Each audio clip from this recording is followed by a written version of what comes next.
So now we return to our question.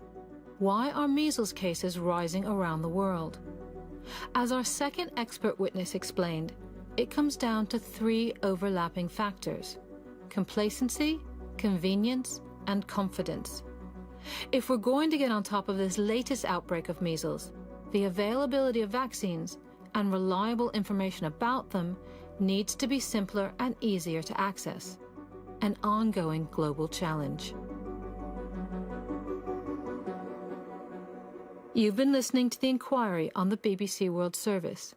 This episode was produced and presented by me, Sandra Canthal. The researcher was Katie Morgan, and the editor is Tara McDermott. That was The Inquiry from the BBC. I'm Saroja Coelho here on CBC Radio 1. Have a great day. Good morning, Manitoba, and hello, Winnipeg. I'm Marcy Marcusa. This is Information Radio, and we are live downtown with our team at the show. The morning show is on until 8:37 a.m., and thank you for joining us on CBC. Today in the city, mainly cloudy in Winnipeg, a high of 19 degrees. Brandon, not as wet as yesterday, but you do have a 60% chance of showers, and your high 12. Thompson, mix of sun and cloud, and a high of 19, just like Winnipeg. So we're getting a little warmer today. Let's say good morning to the team. Mr. Corey Funk is here, directing the show and covering the commute. Good morning to Abby Adiyemi, who's our senior tech on the show and who you'll hear on the air covering the forecast and the weather. And good morning to Mr. Brad Lillies. Wave and hello. He is our producer of our YouTube stream, and you might be watching the show there. All right, Heather Wells is about to pop up on that stream. She's here live as well, but she's in our news center with your morning headlines. Good morning. Well, some people who were forced from homes and cottages by that massive Bird River fire are now being allowed back in. The RM of Alexander gave them the green light yesterday evening. Mayor Jack Briscoe says the decision only affects people west of the intersection of Highways 13 and 315. Properties to the east remain under that evacuation order. The Union for Workers with both Métis and Michif Child and Family Services says they have reached a wage parity agreement. The union says employees will see a 14% pay hike over 4 years, and the agreement covers the period between February 1st, 2023 and January 31st, 2027. I'll be back with more Manitoba news coming up at 6:30. Thank you, Heather. You're welcome. Coming up in the program, beyond what we're going to hear in the news, we're going to be talking about an anniversary that if you live through it, you're going to remember. 75 years ago, one of the worst floods in Winnipeg's history. We're going to talk more about the 1950 flood and how one group locally right now is commemorating the anniversary. So stay tuned for that. Also, Canada, Britain, and France have threatened action if Israel does not stop its military offensive and lift aid restriction in Gaza. And so we'll hear more about that in a full interview and tee it up on World Report as world leaders continue to meet and discuss the issues. Plus, a little bit later in the show, we're going to talk about adulting. How nervous are university students about becoming, quote-unquote, adults after grad? First of all, we're going to hear from some of them about whether or not how they feel their basic skills are doing, and then we're going to hear about a course that's actually taught in adulting. So we'll talk to the prof. Stay tuned. It's all still ahead. On Cue with Tom Power. Comedian Benito Skinner grew up attending Catholic school in Idaho, where he didn't feel safe in being an out gay man. So he concealed his sexuality and threw himself into football. Now he's mining that time in his life for his new comedy show. Benito will tell you all about it. Okay, guys, take care. I'm rooting for you. That's coming up on Cue, followed by Commotion with Elamine Abdel Mahmoud on CBC Radio 1, the CBC Listen app, and everywhere you get your podcasts. This is World Report. Good morning. I'm Marcia Young. Iran says it is ready to talk about renewing relations with Canada, but it says Ottawa must make the first move. Inside Iran, many people hope new nuclear deal talks with the U.S. could lead to improved relations with the West. CBC's international correspondent Margaret Evans has just returned from Tehran. Here's her report. Diplomatic relations between Iran and Canada were severed in 2012. The government of then Prime Minister Stephen Harper citing Iran's perceived nuclear ambitions and declaring it a threat to international peace and security. The needle on that position has barely moved in 13 years.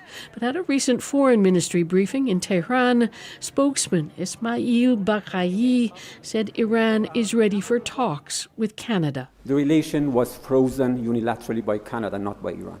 And we never welcome that decision because... But he also said it's up to Canada to take the lead. The first step they have to take is to unravel the many sanctions and restraints that they have imposed on themselves and on our bilateral relations. Experts say that's unlikely.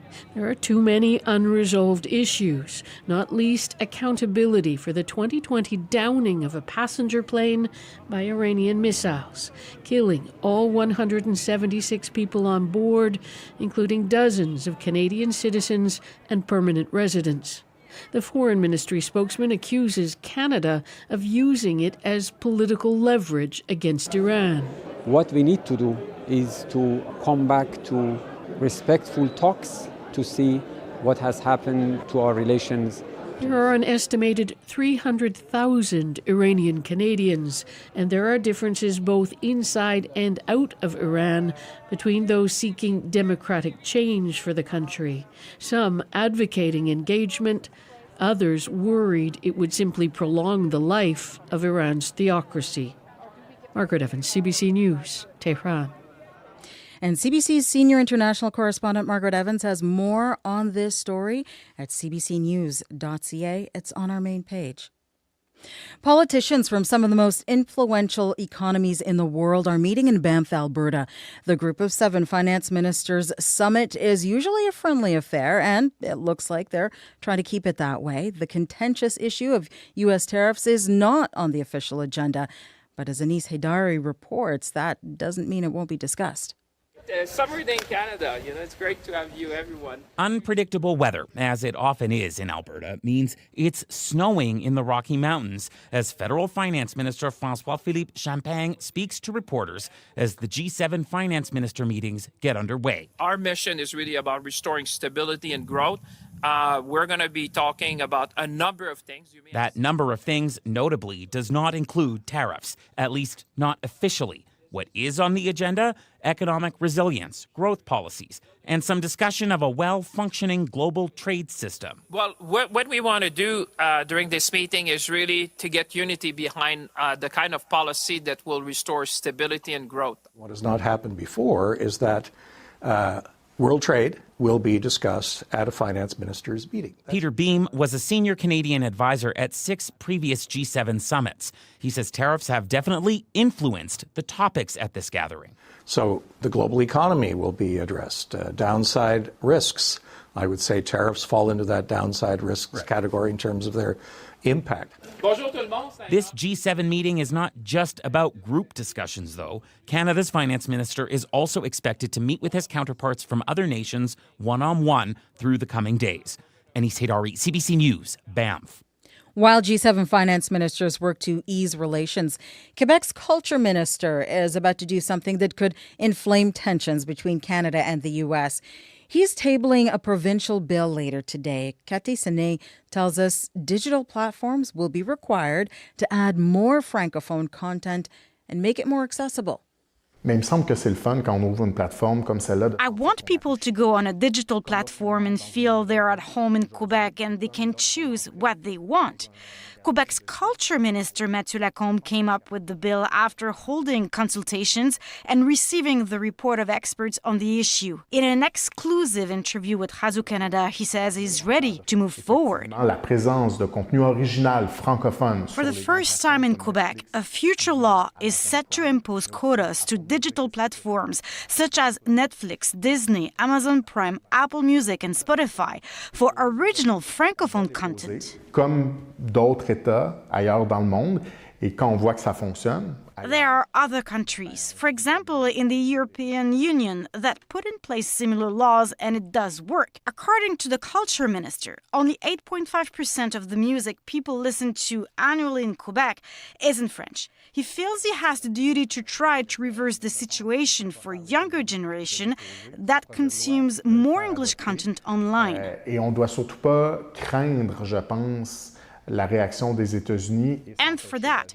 we should not fear the reaction of the United States. The U.S. Trade Representative's office has already identified Quebec's language laws as an area of concern. Cathy Sonnet, CBC News, Quebec City.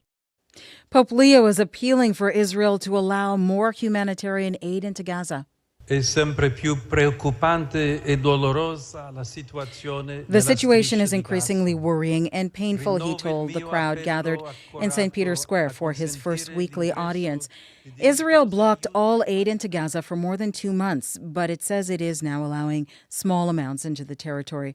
The group Doctors Without Borders estimates it is just enough to support 15,000 people. When Israel's military campaign began, the population of Gaza was estimated to be about 2 million. South African President Cyril Ramaphosa is visiting the White House today, and in a meeting with U.S. President Donald Trump, allegations of discrimination are expected to come up. Trump has accused the South African government of what he calls genocide against a white minority group. Ramaphosa says Trump's allegations are a damaging mischaracterization of his country and wants to clear that up during today's meeting. Richard Madden is following the story from Washington. And Richard, this is not the first time the U.S. president has made strong accusations against South Africa. Tell us more about what brought us to this point.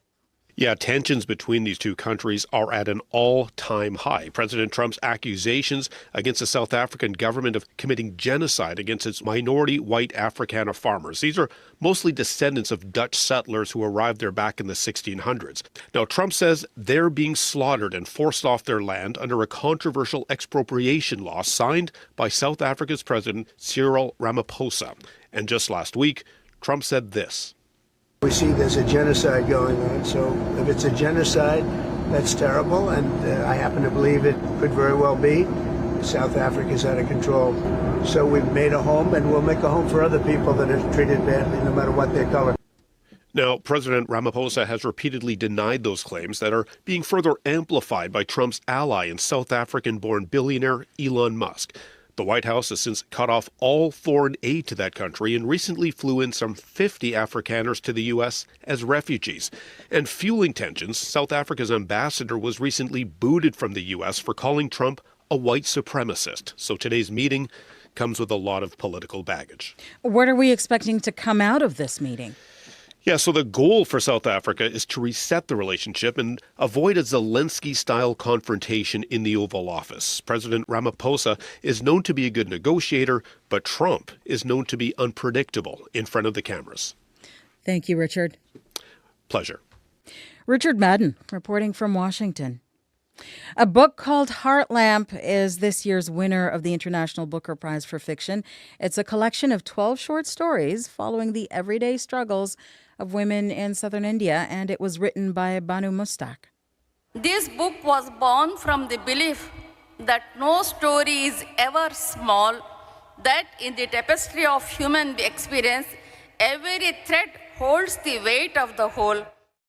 Banu Mushtaq shared that prize with her translator, Deepa Basti. It is the first time the award has been given to a collection of short stories. The International Booker Prize is worth £50,000, about 93,000 Canadian dollars. The Booker Prize for English language fiction will be handed out in the fall.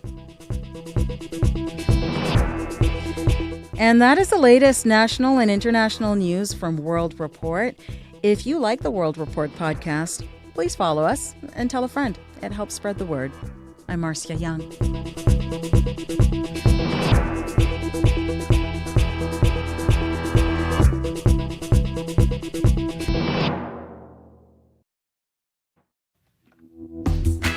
Good morning, Manitoba, and hello there, Winnipeg. I'm Marcy Marcusa. This is Information Radio. We're live on CBC in downtown Winnipeg, where it's going to be a touch warmer today, less windy, and we'll get into your weather in a moment.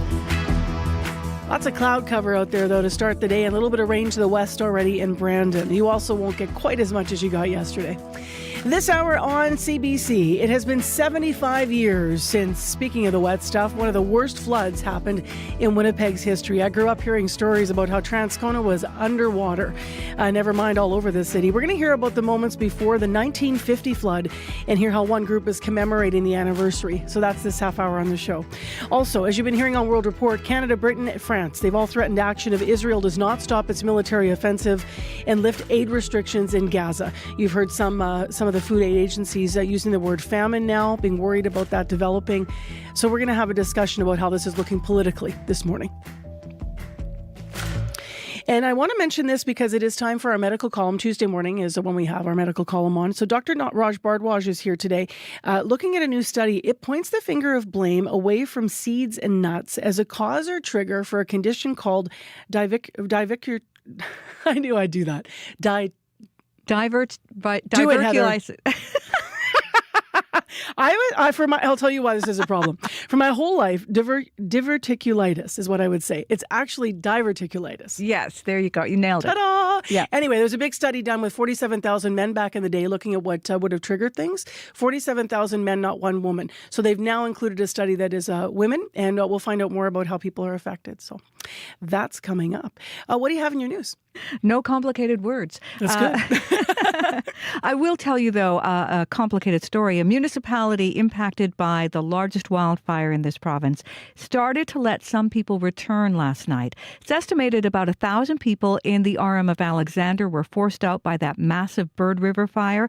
About a third are being allowed back. Mayor Jack Briscoe says only those who live west of the intersection of Highways 13 and 315 can go back in.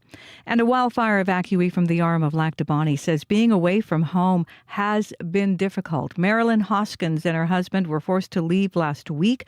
The RM has allowed many to return because the fire is being held. Hoskins says it is frustrating, but she understands the decision. I'll be back with more Manitoba News coming up at 6:30. All right. Thank you, Heather. You're welcome. And now to Abby Adiyemi in our forecast. Good morning. 11 degrees in Winnipeg, mostly cloudy conditions. Today, most of southern Manitoba is going to be seeing these cloudy conditions with mild to breezy conditions coming from the east. We'll see temperatures this morning around 8 to 11 degrees, and then that would climb to about 19, 20 for the Westman region, the Parkland region, and the Interlake region. For the northern part, we're seeing a bit cooler temperatures this morning, between 5 and 8 degrees. And for Winnipeg, at this point, we are at 11, and we're warming up to 19. All right, thanks, Abby. Thank you. Corey Funk, good morning. Good morning. Yes, quiet commute so far. Just a reminder that starting Friday, Louise Bridge will be closed for 2 days over the weekend while they do some maintenance on the bridge. So heads up on that if you're planning to take that over the weekend. Other than that, though, if you see anything going on, give me a call on the CBC commuter line. That number, 204-788-3093.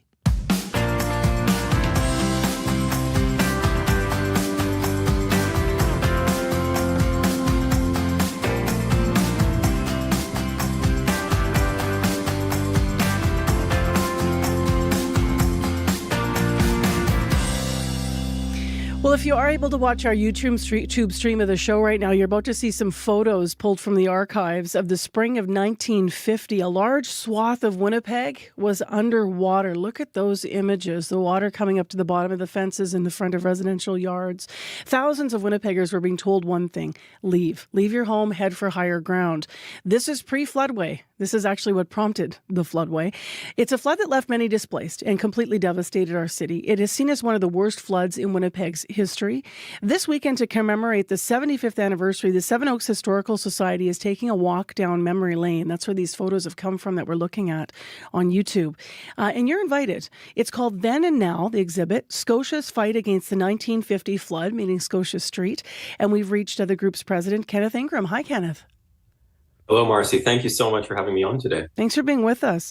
So for those that pretend we know nothing about this, someone listening, what happened in 1950? What did it look like in the city's northeast? So 1950, it was supposed to be just your average sort of spring flood, maybe slightly higher. And at that point, in recent memory, the most recent flood was simply 2 years earlier. And at that point, people had sort of gotten the idea of what you do. You dike, you get your yard ready if you live close to the river. But this was not that. And the previous flood of this magnitude was close to 40 years earlier, in 1916. So those memories of what the Red River can do to these homes wasn't in recent memory. And so in late April is when people began diking and began putting up all of these dikes around the city. And there was 10 major dikes around the city. One was on Scotia Street. And by the end of April, they realized that this was not your average spring flooding, that we're going to have to do something serious. So they began calling in the feds. We need extra support. And by that point, it was almost too late, because on May the 6th was when the first dike in Northwest Winnipeg broke on Scotia Street, right near Kildonan Park. And not long after that, there was one on Seven Oaks Avenue, right near Scotia. And that one too broke.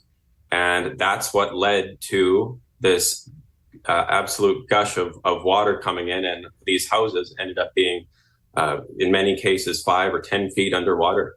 And people needed to be evacuated. How high did the water get in total? What was what was among the highest level in the flood overall?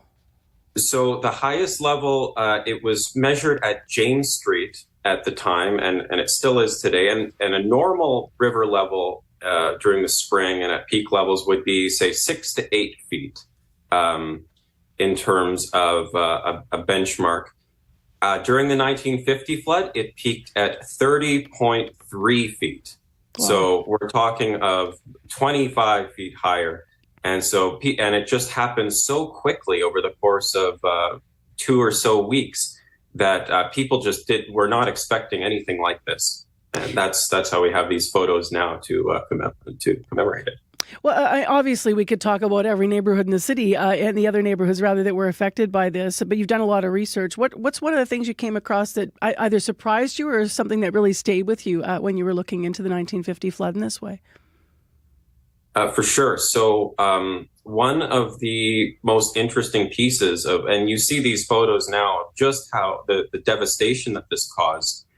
But it could have been much worse. And what really surprised me was that they were already looking into a worst case scenario. So the mayor of the city, Coulter, had a map drafted of what would happen, say, if the river rose another foot or two.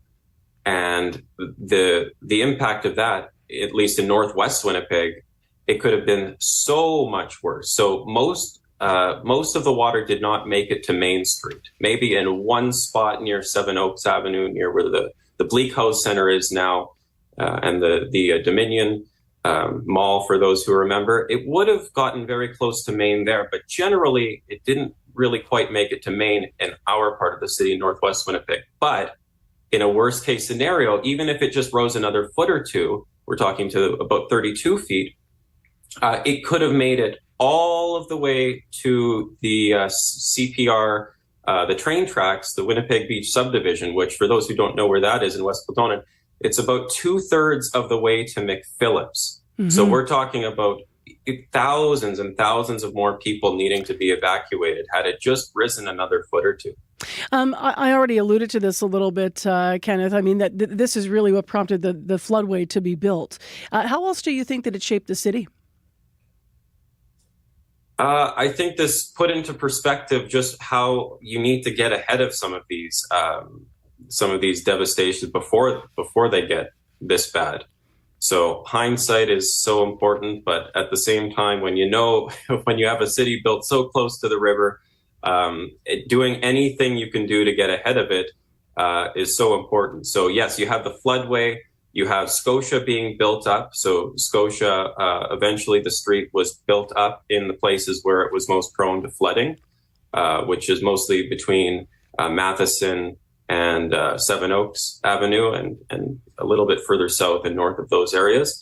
And then in the wake of the 1997 flood, a lot of people will remember that one, more mitigation efforts were made in Northwest Winnipeg with the building of the dikes on the most east side of the property towards the riverbank for those living on the riverside of Scotia as well. So people should look at the photos and then take a drive around and think about what you're saying, everywhere that it's built up. They may not even realize sort of the impact. Well, the pictures, obviously, that we're sharing here are part of the exhibit. And you've been sharing a few of these photos, I understand, to get people, thinking about it. What kind of response have you had from folks to the fact that you're going to be talking about this and putting this display up this weekend? It's overwhelmingly positive, and a lot of people have so many lovely memories of this neighborhood, whether they grew up before or during the flood or long after. The neighborhood, like a lot of times people don't realize photos of these, even if they're very old houses, generally it's very hard to find a photo of a house. And this collection from a photographer by the name of Harold K. White, who was a very famous photographer in Winnipeg, it allows people really to look back and see what their house would have looked like and their area would have looked like. And so we're so fortunate to have these photos and to be able to have them on our website. Now, I was talking about walking around and having a look, and that's exactly what's going to be going on. So your event is part of Doors Open Winnipeg this weekend. Tell me a little bit about if people are coming on the weekend and they're going to sign up for this.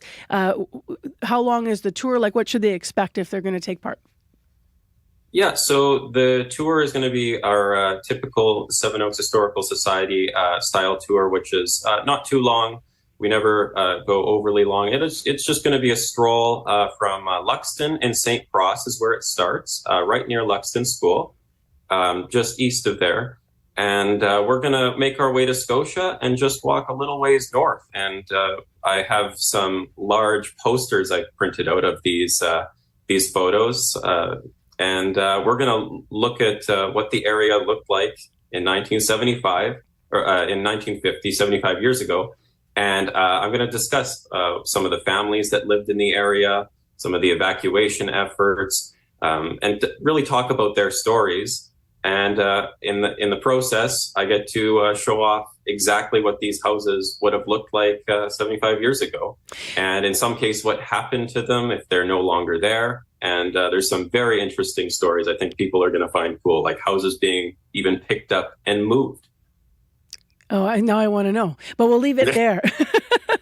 We'll leave it for people to discover on the weekend, Kenneth. Thank you very much for being with us early and for sharing a little preview of what you're going to be looking at and talking about. Nice to have you on CBC. My pleasure. Thank you again so much for having me on, Marcy. Yeah, that was Kenneth Ingram live with us this morning on Zoom, president of the Seven Oaks Historical Society. Really cool photos. Saturday and Sunday, Doors Open Winnipeg to commemorate the flood's 75th anniversary. He will be the host of Then and Now, Scotia's fight against the 1950 flood. And it looks like the weather's going to cooperate, like sunshine and highs around 19 and 22 this weekend. So it should be a beautiful weekend to take part in Doors Open. Horse riding Ben Cartwright selling cars. A bonanza of beauty and value. Sheriff Andy likes his coffee in an instant. That's why you get that real perk flavor in your cup. And Walter White insures your prescription. Say my name. From Bonanza to Batman, when fictional characters endorse brands. On Under the Influence with Terry O'Reilly. Thursday morning at 11:30, 3:30 p.m. in Newfoundland. And on demand on CBC Listen. 6:24 a.m. is the time right now on 89.3 FM, 9:90 a.m. on the app and YouTube. It's mostly cloudy in Winnipeg. It's 11 degrees. Our high today is 19. It's going to be mainly cloudy for the day. Tonight, clearing, low 5. Tomorrow, sunny and a high of 19 degrees as well. So it should be pretty seasonal now weather as our highs are right around 20 for this time of year. So 11 here in Winnipeg. We'll just have a quick look around the province because there are different conditions here. Over in Brandon, there's light rain falling. It's 4 degrees. You'll get some rain today, not as much as yesterday. Dauphins cloudy, it's 4 degrees. Up in Thompson this morning, mostly cloudy. Current temperature there is 5. So Winnipeg's the hot spot in the province at 11. That's the warmest we are at this hour. And Churchill, by the way, is the coldest. It's misty and it is -4 in Churchill. Well, the leaders of Canada, Britain and France have warned Israel to stop a renewed military offense in Gaza and to lift aid restrictions. On Monday, the three countries released a joint statement saying they would take action if Israeli Prime Minister Benjamin Netanyahu continued to expand military operations in the region. Now, Netanyahu has condemned the statement. To talk about where we are politically with this morning, Mira Sukharov is here to build on what you might have heard on World Report. She's a political science professor at Carleton University, specializing in Israeli-Palestinian relations. Good morning to you. Good morning. So what are the consequences laid out in this warning, and what's the tone of this statement? Well, the tone is widely condemnatory of Israel withholding food, fuel, and medicine from the Gaza Strip. That is a breach of international humanitarian law. I mean, the statement really gives an understatement of this when it says it approaches the breaching of international humanitarian law. And we know that it's a violation. You're not allowed to starve a population as a form of warfare. As for consequences, it's really left vague. It says that these three countries might or would are threatening action if Israel doesn't change course, but it's left unclear what that action might be. You know, reading it the first few times, I saw the word sanctions jump out. But when I read it maybe a fourth or fifth time, it was only then that I realized that the sanctions refer to targeted sanctions against settler leaders in the West Bank who have been participating in violence against their Palestinian neighbors. And so over in the West Bank. And so what these three countries might do in response to Israel withholding necessary aid from Gaza's population is left unsaid. Why isn't it worded more strongly? Does Canada have leverage with Israel to back up the pressure, or is it not worded in a more strong way, given, as you said, what's happening in Gaza, because we can't back it up? Well, I imagine that each of these three countries wants to allow for the possibility of various forms of leverage. So, for example, the United Kingdom was engaging in negotiations with Israel over expanding their existing free trade agreement, and the Prime Minister of the UK broke those negotiations off. In terms of Canada, we do have an existing free trade agreement with Israel. So that's potentially something that's on the table. Conceivably it could be ripped up, but I don't think we're seeing any inklings of that. But I'm just saying hypothetically that's something that exists in terms of leverage. There was also talk in Canada last year. Canada did state that there would be an arms embargo on weapons sold to Israel from Canada, but that seems to have gone by the wayside as well. So, sanctions would be something that could potentially be done, but really without the U.S. participating in sanctions, they really wouldn't be very meaningful. The other thing is, of course, that the International Criminal Court does have arrest warrants out for Bibi Netanyahu and his defense minister at the time, Yoav Gallant, and that could be something that could remain to be seen whether Canada would arrest those leaders should they arrive on Canadian soil. But Canada wants to, and these other countries also want to remain vague on those points. What do you make of the Carney government's stance compared to what we've seen under Trudeau? Well, it's a change in tone. It's more condemnatory of Israel not upholding its obligations under international humanitarian law. But the statement is also balanced in the way that the Liberal government was balanced. The statement demands that Hamas release hostages. The statement also condemns Hamas's heinous attacks on October 7th. And both those things, Hamas attacking civilians on October 7th was also a war crime, and Hamas taking and holding hostages is also a war crime. Tuesday, Conservative leader Pierre Poilievre responded to what Canada's position has been here and posted on social media that, quote, threatening Israel with sanctions and further concrete actions, although we've been clear about the sanctions in that statement. But he writes, while a terrorist group on their borders holds their citizens hostage and refuses to stop attacking Israel is wrong, end quote. He goes on to say Conservatives will always stand for Israel's right to exist and defend itself. What do you make of Poilievre's comments then? Well, not surprising from a leader of the opposition and who is probably still stinging from his electoral defeat. That was surprising in the weeks leading up to the election, or in the months leading up to the election. But, the statement doesn't say anything about undermining Israel's right to exist. And so that's really a red herring, really a distraction. The statement does affirm Israel's right to defend itself from terrorism.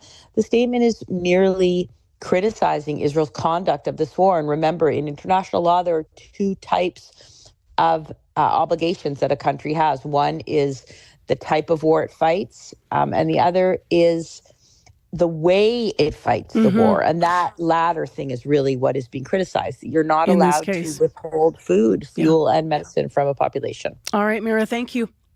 You're welcome. Mira Sukharov, political science professor, Carleton University, specializing in Israeli-Palestinian relations. World Report's up at 7 right now. Your local news.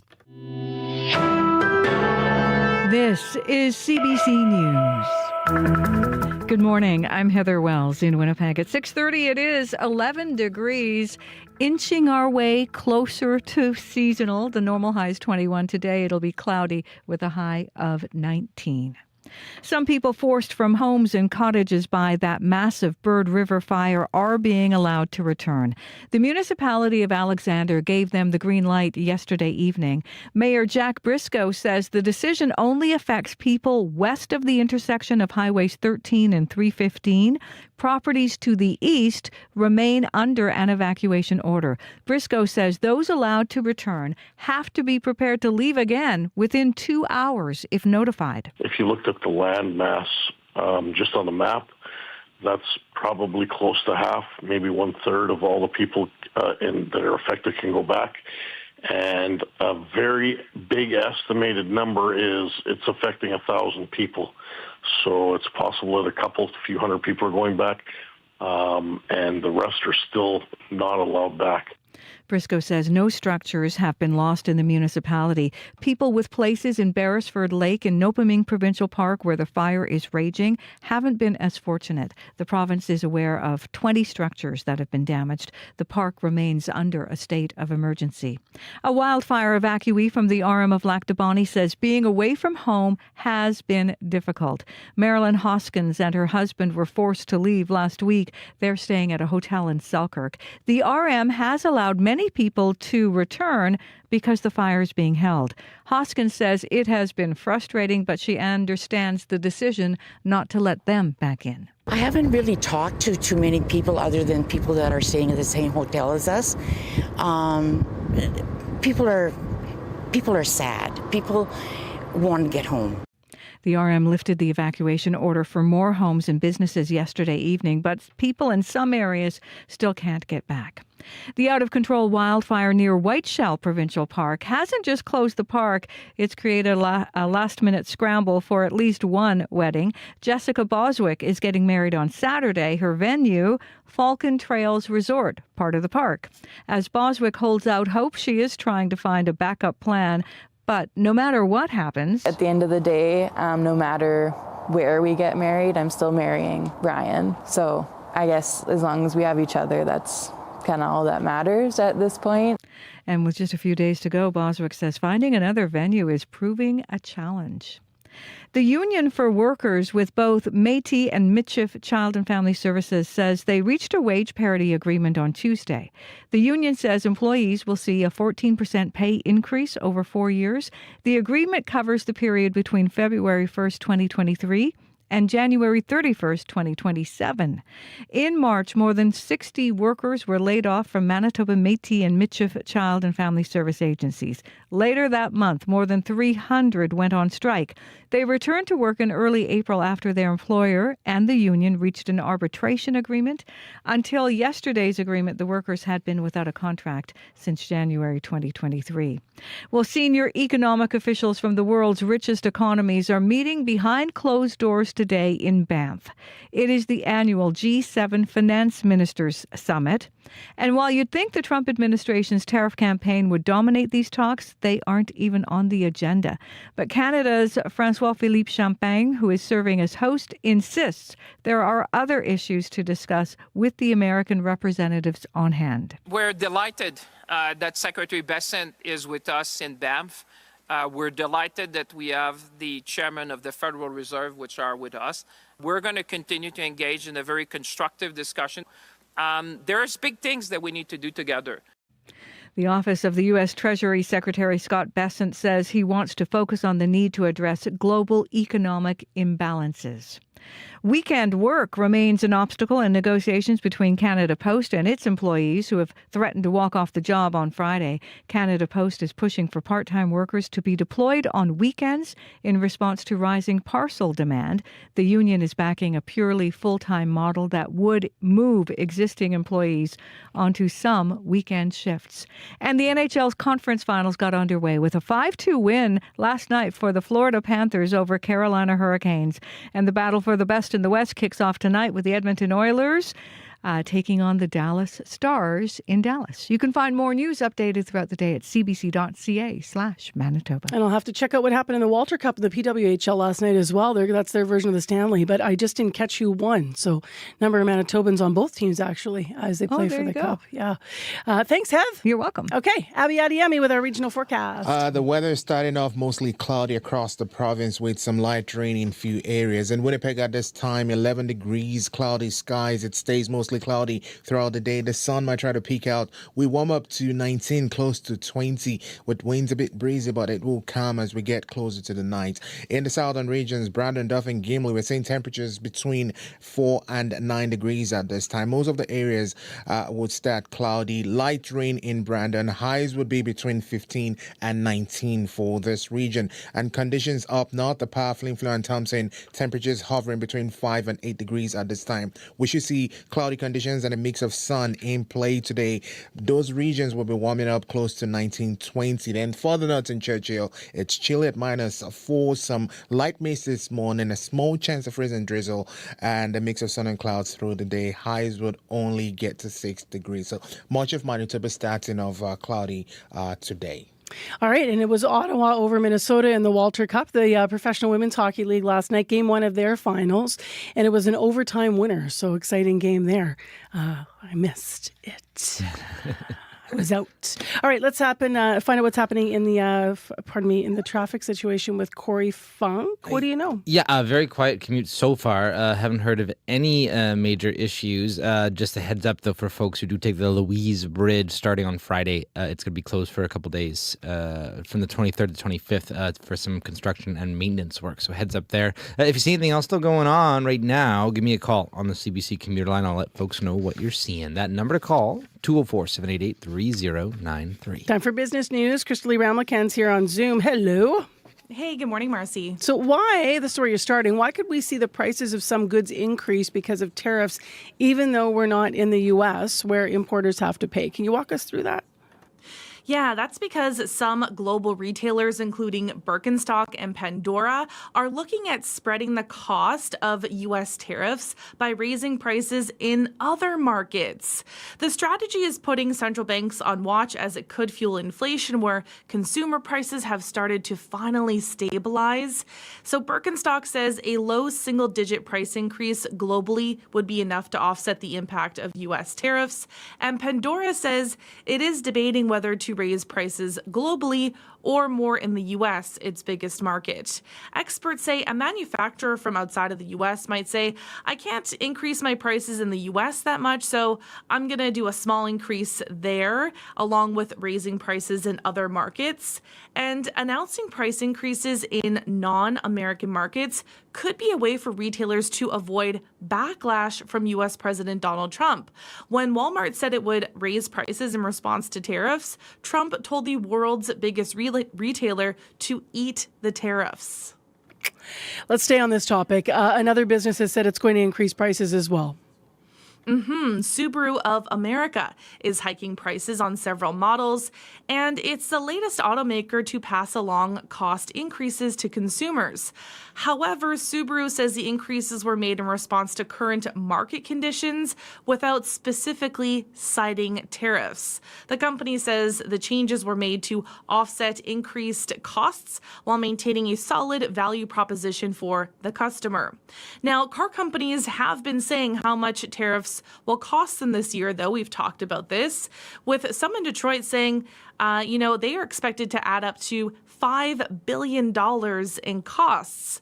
So while there has been some relief on duties imposed on foreign auto parts, Trump has maintained a 25% levy on the 8 million vehicles the U.S. imports annually. Earlier this month, Ford raised prices on 3 models produced in Mexico by as much as $2,000 U.S., and the Subaru price increases will add between $750 and $2,055 to vehicles, depending on the model and the trim. And the price increases are expected to hit dealer lots starting in June. And Subaru does import almost half, 45% of its vehicles sold south of the border. And finally, a new report is highlighting which jobs could change the most because of artificial intelligence. What's on the list? Yes, so jobs traditionally done by women are more vulnerable to AI, especially in high-income countries. A new report from the UN has found 9.6% of traditionally female jobs are set to be transformed, compared with just 3.5% of those typically carried out by men. So AI is increasingly taking on administrative tasks and clerical jobs such as secretarial work. And the report says human involvement will still be required for many tasks. Roles are more likely to be radically changed rather than eliminated. Jobs in the media, software, and finance are also at the forefront of change as AI expands its learning abilities. But the report stresses that it doesn't mean entire occupations will be automated immediately. Rather, there's a potential for a large share of current tasks to be performed using the technology. So AI has the potential to improve job quality if it allows employees to automate mundane tasks and focus on more fulfilling work. It could have a negative impact, though, if it is used solely to monitor employees, reduces human autonomy, or is poorly integrated. So the report is calling on governments, employers, and workers' organizations to think about how AI can be used to enhance productivity and job quality. 6:41 a.m. Let's have a quick look at the markets. In Europe, stocks are lower. Germany is down. The UK is down. France is down. In Asia, markets are mostly rising. But right now, Japan is down. Shanghai and Hong Kong are both up. Oil is up 52 cents to $62.55 U.S. per barrel. Gold is up $18.40 to $3,308.60 U.S. per ounce. And the dollar is up 0.13 of a cent to 72 cents U.S. All right, Crystal Lee, thanks for the report. Thanks, Marcy. With our business news, that's Crystal Lee Ramlakan.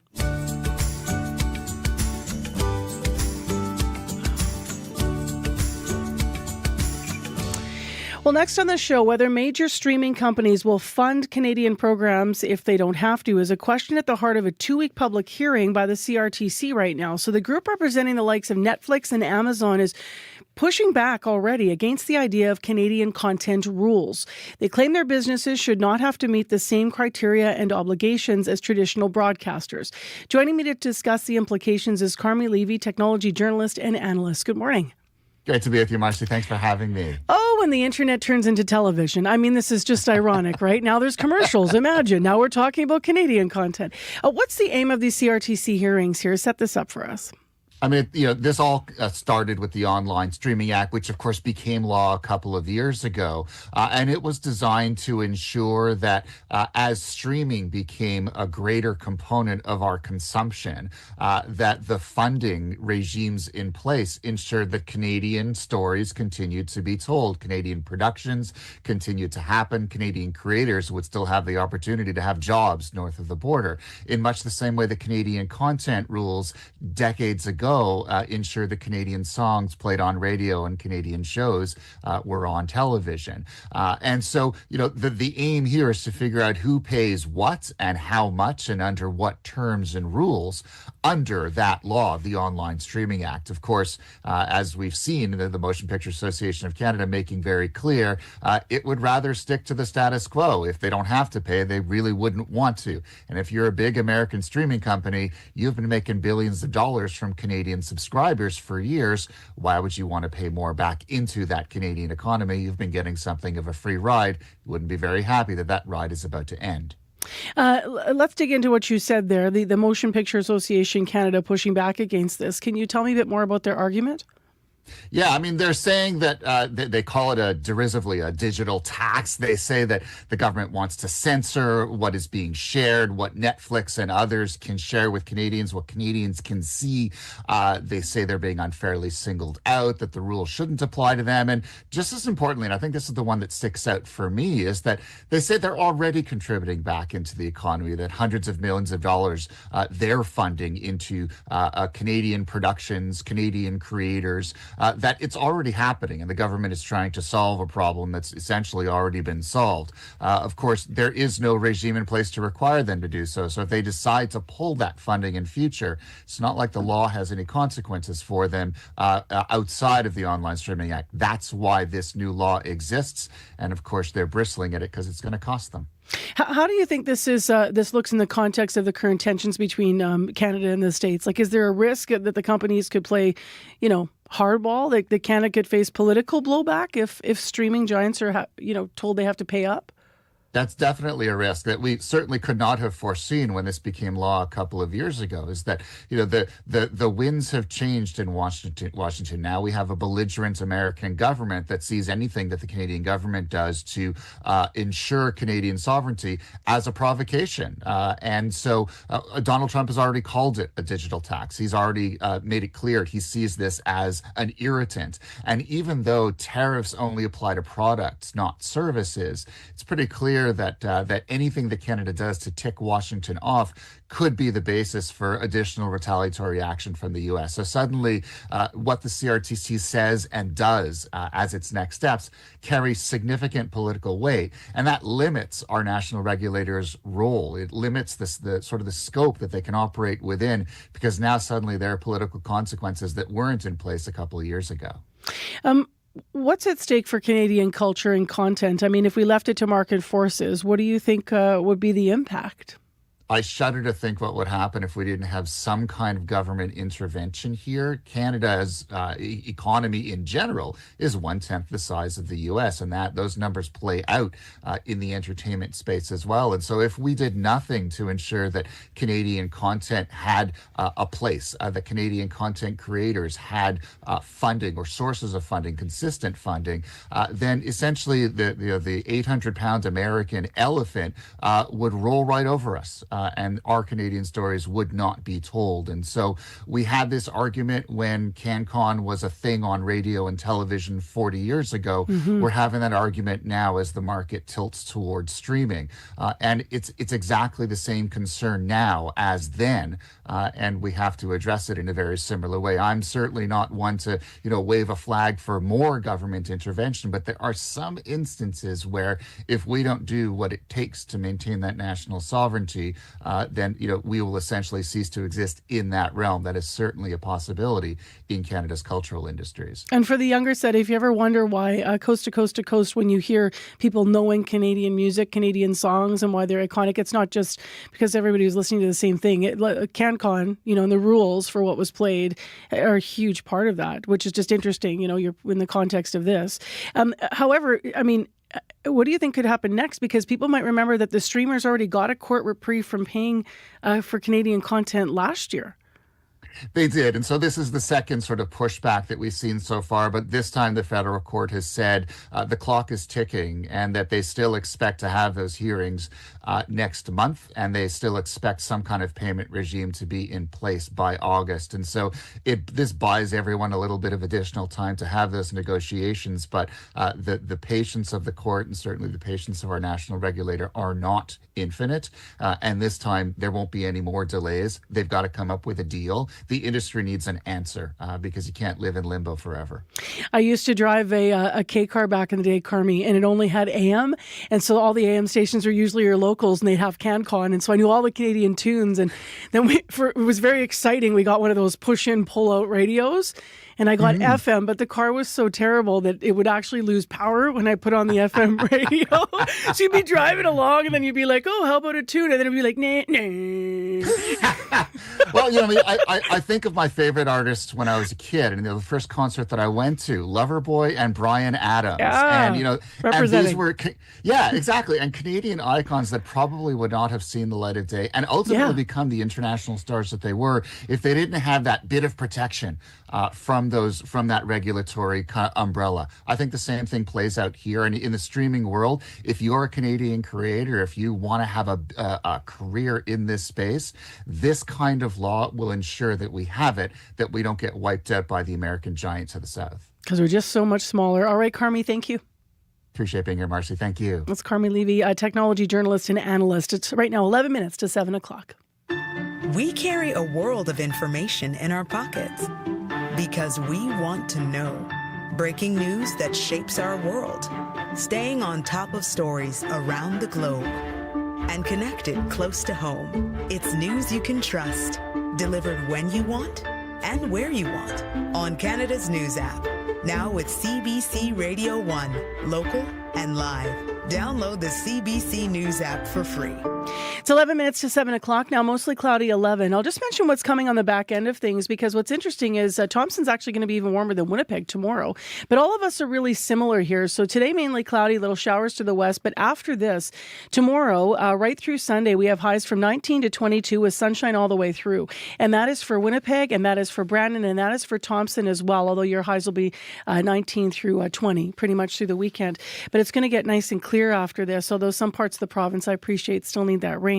We'll give you a wildfire update coming up in the next hour of the show. And of course, with Heather Wells, and we'll have one when she comes in to do her headlines before the top of the clock as well. Right now, though, it is time to turn to our medical column. Dr. Raj Bhardwaj joins us for a closer look at a new study. It's published in the journal, The Annals of Internal Medicine this month. It debunks some long-held advice about diet and a condition called diverticulitis. I spoke with him yesterday. Good morning, Marcy. So I guess we should start with the basics before we go to the new thing. What is diverticulitis? Yeah, so it's a problem that develops in your intestinal system, at the very end of it, in your large intestine, so also called your colon. Your colon, your large intestine, has two main jobs. It holds the waste products of everything you eat until you're ready to go to the bathroom, and it conserves water by reabsorbing water from those waste products. So the idea is that maybe through the years, if pressure inside that bowel tube tends to run high, then maybe weak spots in the tube's wall can start to kind of bulge outwards, creating small pouches. And those pouches are called diverticula, kind of like a neighborhood road where they actually like carve out part of the side of the road and they make a little cul-de-sac. So if your colon has those outpouchings, then we say that you have diverticulosis. Most of the time, those little cul-de-sac pouches of colon, they don't cause any problems. They just sit there. But if those pouches get irritated, inflamed, infected, that's when your diverticulosis becomes diverticulitis. The itis just means inflammation, kind of like tonsillitis or appendicitis. How would someone know that they have this? So the only way to know if you've got those outpouchings, the diverticulosis, is to go looking for them. So sometimes we might see them on a CT scan of your abdomen. If you're getting a colonoscopy for colon cancer screening, we might see them then. But otherwise you wouldn't know. But then if they get inflamed and you get diverticulitis, then your body tells you, hey, there's something going on. Typically you get belly pain, sometimes localized belly pain, like only on the left lower side or something like that. Then you also get fevers and chills and sweats and stuff like that. And then that combination, if you get belly pain, especially localized, and a fever, we got to go looking. Like, is this appendicitis? Is it diverticulitis? Is it something else, that's maybe more common and less dangerous, like a gut infection, like norovirus or something like that? So let's get to this then. What does the latest study say about the risk of getting diverticulitis based on your diet? Yeah, so for a long time, we figured that if you were eating really small, hard to break down things like hard nuts or small seeds like sesame seeds or something, then maybe those little chunks of food would get stuck in one of those little cul-de-sacs and then trigger inflammation and cause diverticulitis. So for a long, long time, doctors used to tell people, hey, just take it easy on the hard nuts and on the small seeds like sesame seeds, or even fruit with seeds like blackberries, raspberries, things like popcorn, even tomatoes with seeds. We used to say, take it easy on that stuff because, one of those seeds could get stuck and cause you diverticulitis.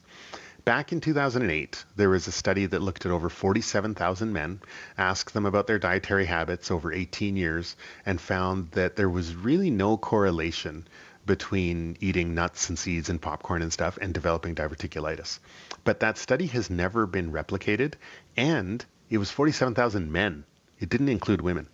So this study that was published this month looked at almost 30,000 women and asked them about their intake of nuts and seeds and corn and stuff. And they actually found, again, that there was no correlation between eating nuts, seeds, popcorn, things like that, and developing diverticulitis. And they found that women who had the healthiest diets were less likely to develop diverticulitis over the years.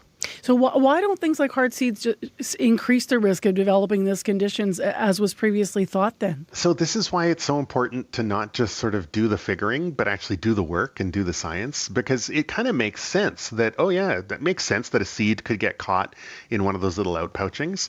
But when you do the work and do the study and you think, oh, there's actually no correlation there. So the flip side also makes sense. We know that a high fiber diet is correlated with a lower risk of colon problems, things like colon cancer, and now this lower risk of developing diverticulitis.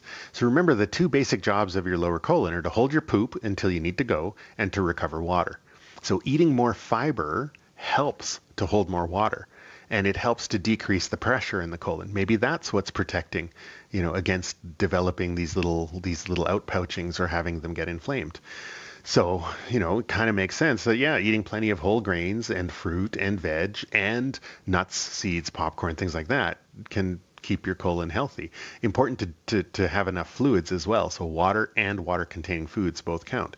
And then also important not to hold your bowels for too long, because if you do, then all that soft fiber and fluid-containing poop will dry out as it sits in the colon waiting for you to go to the bathroom. So water, fiber, regular bowel routine. Are there risk factors other than diet for developing diverticulosis? Yeah, so the big one is age. It seems that developing those intestinal outpouchings might just be part of getting older for some people. And there are genetic factors as well. We haven't pinned it down, but we have noticed differences. So, for example, in North America, most diverticulosis is found on the left side of people's belly, which is near the end of the large intestine. In Asia, it's more common for people to develop diverticulosis on the right side, which is closer to the start of the large intestine. So there's something going on there in terms of risk factors. And then smoking is a risk factor. Being male might also increase your risk. So it's not all about diet, but aiming for a healthy diet that's high in fiber, super good idea for your overall health and your gut health as well. All right, Dr. Bardwaj, thank you. My pleasure. That was host Dr. Raj Bardwaj and our medical column about diverticulitis. I think I've only said it correctly twice. Tough one. It is 3 minutes now to 7 a.m. You're listening to Information Radio. I'm Marcy Marcuse with our team here at Information Radio on CBC. Corey Funk and Abby Adiemi and Brad Lilly's behind the glass. Heather Wells is on the team as well. She's live in our newsroom now with your headlines. Good morning. Well, a municipality impacted by Manitoba's largest wildfire started letting some people back in last night. It's estimated about 1,000 people in the RM of Alexander were forced out by that massive Bird River fire. About a third are now being allowed back in. We'll tell you where those locations are coming up. As well, the nearby RM of Lac du Bonnet also let more people go home last night, but some evacuees are still waiting. Marilyn Hoskins was forced from her home last week. She's frustrated, but says they understand safety is the priority. We'll have more on those wildfire updates for you coming up in our next local news at 7:30. All right, thank you, Heather. You're welcome. In Winnipeg today, mostly cloudy, 11 degrees right now, light rain over in Brandon, by the way. Winnipeg's high is 19, so is Brandon's. You're going to get sunshine in Brandon. Pardon me, we're not going to get that till tomorrow. Today, mainly cloudy and cloudy in Brandon as well. Chance of showers is what we're expecting. Up in Thompson, mostly cloudy, 5 degrees right now. Mix of sun and cloud for you, and your high is also 19. In the commute this morning, we haven't heard of anything major so far, but please give us a call if you do see a problem, and also check which roads are open because of the fire situation, because as evacuees continue to go home and return to their properties, some of the roads are still closed, some of the roads are now opening, so please check 511 for your highways update before you leave. In the next hour of Information Radio, we're going to take you on a journey up the highway to Gimli. as New Iceland celebrates memories and reunions in honor of its 150th anniversary. Also, in the next hour of the show, Canada Post workers, as you've been hearing in the news, may be headed to the picket lines for the second time in 6 months. Friday is the date we're all watching. But not all postal workers are happy about that. We're going to hear from a Winnipeg postal workers about why. And that is coming up as he shares his point of view on this potential strike. He says he is not in favor. So stay tuned. He'll be joining us live. Plus, at 7:40, how nervous are university students about becoming quote-unquote adults after grad? Do they have the same set of basic skills that they feel they need, the set rather of basic skills they need to survive? We're going to hear what some of them have to say as this morning. In the next hour of the show, we're going to take a look at adulting. Today on The Current. With time running out, doctors at the Children's Hospital of Philadelphia decided to take a chance. It is a major breakthrough. Scientists in the United States used a customized gene editing therapy to treat a baby with a condition that's often fatal. What this could mean for the future of rewiring faulty genetic code, coming up on The Current. The Current with Matt Galloway. This morning at 8:37, 9:07 in Newfoundland, and on the CBC Listen app. This is World Report. Good morning. I'm Marcia Young. Politicians from some of the most influential economies in the world are meeting in Banff, Alberta. The Group of 7 Finance Ministers Summit is usually a friendly affair, and it looks like they're trying to keep it that way. The contentious issue of tariffs from the U.S. is not on the official agenda, but as Anis Hadaouri reports, that does not mean it won't be discussed. Summer day in Canada, it's great to have you, everyone. Unpredictable weather, as it often is in Alberta, means it's snowing in the Rocky Mountains as Federal Finance Minister François-Philippe Champagne speaks to reporters as the G7 finance minister meetings get underway. Our mission is really about restoring stability and growth. We're going to be talking about a number of things. That number of things, notably, does not include tariffs, at least not officially. What is on the agenda? Economic resilience, growth policies, and some discussion of a well-functioning global trade system. Well, what we want to do during this meeting is really to get unity behind the kind of policy that will restore stability and growth. What has not happened before is that world trade will be discussed at a finance ministers' meeting. Peter Beam was a senior Canadian advisor at 6 previous G7 summits. He says tariffs have definitely influenced the topics at this gathering. So the global economy will be addressed. Downside risks, I would say tariffs fall into that downside risks category in terms of their impact. This G7 meeting is not just about group discussions, though. Canada's finance minister is also expected to meet with his counterparts from other nations one-on-one through the coming days. Anis Hadaouri, CBC News, Banff. Iran says it is ready to talk about renewing relations with Canada, but it says Ottawa must make the first move. Inside Iran, many people hope new nuclear deal talks with the U.S. could lead to improved relations with the West. CBC's senior international correspondent Margaret Evans has just returned from Tehran. Here's her report. Diplomatic relations between Iran and Canada were severed in 2012. The government of then Prime Minister Stephen Harper citing Iran's perceived nuclear ambitions and declaring it a threat to international peace and security. The needle on that position has barely moved in 13 years. But at a recent foreign ministry briefing in Tehran, spokesman Ismail Baghai said Iran is ready for talks with Canada. The relation was frozen unilaterally by Canada, not by Iran. And we never welcome that decision because... But he also said it's up to Canada to take the lead. The first step they have to take is to unravel the many sanctions and restraints that they have imposed on themselves and on our bilateral relations. Experts say that's unlikely. There are too many unresolved issues, not least accountability for the 2020 downing of a passenger plane by Iranian missiles, killing all 176 people on board, including dozens of Canadian citizens and permanent residents. The Foreign Ministry spokesman accuses Canada of using it as political leverage against Iran. What we need to do is to come back to respectful talks to see what has happened to our relations. There are an estimated 300,000 Iranian Canadians, and there are differences both inside and out of Iran between those seeking democratic change for the country, some advocating engagement, others worried it would simply prolong the life of Iran's theocracy. Margaret Evans, CBC News, Tehran. Israel's former prime minister is encouraging international allies to keep talking about Gaza and to keep up the pressure on Israel's current government to end the aid blockade. Ehud Olmert was prime minister from 2006 to 2009. He spoke to the BBC. I entirely understand what motivates the British government to express the discontent and the discomfort of what happens in Gaza. Carry on the political condemnation as much as you can and as powerful as you can, but don't punish the Israeli citizens with economic sanctions.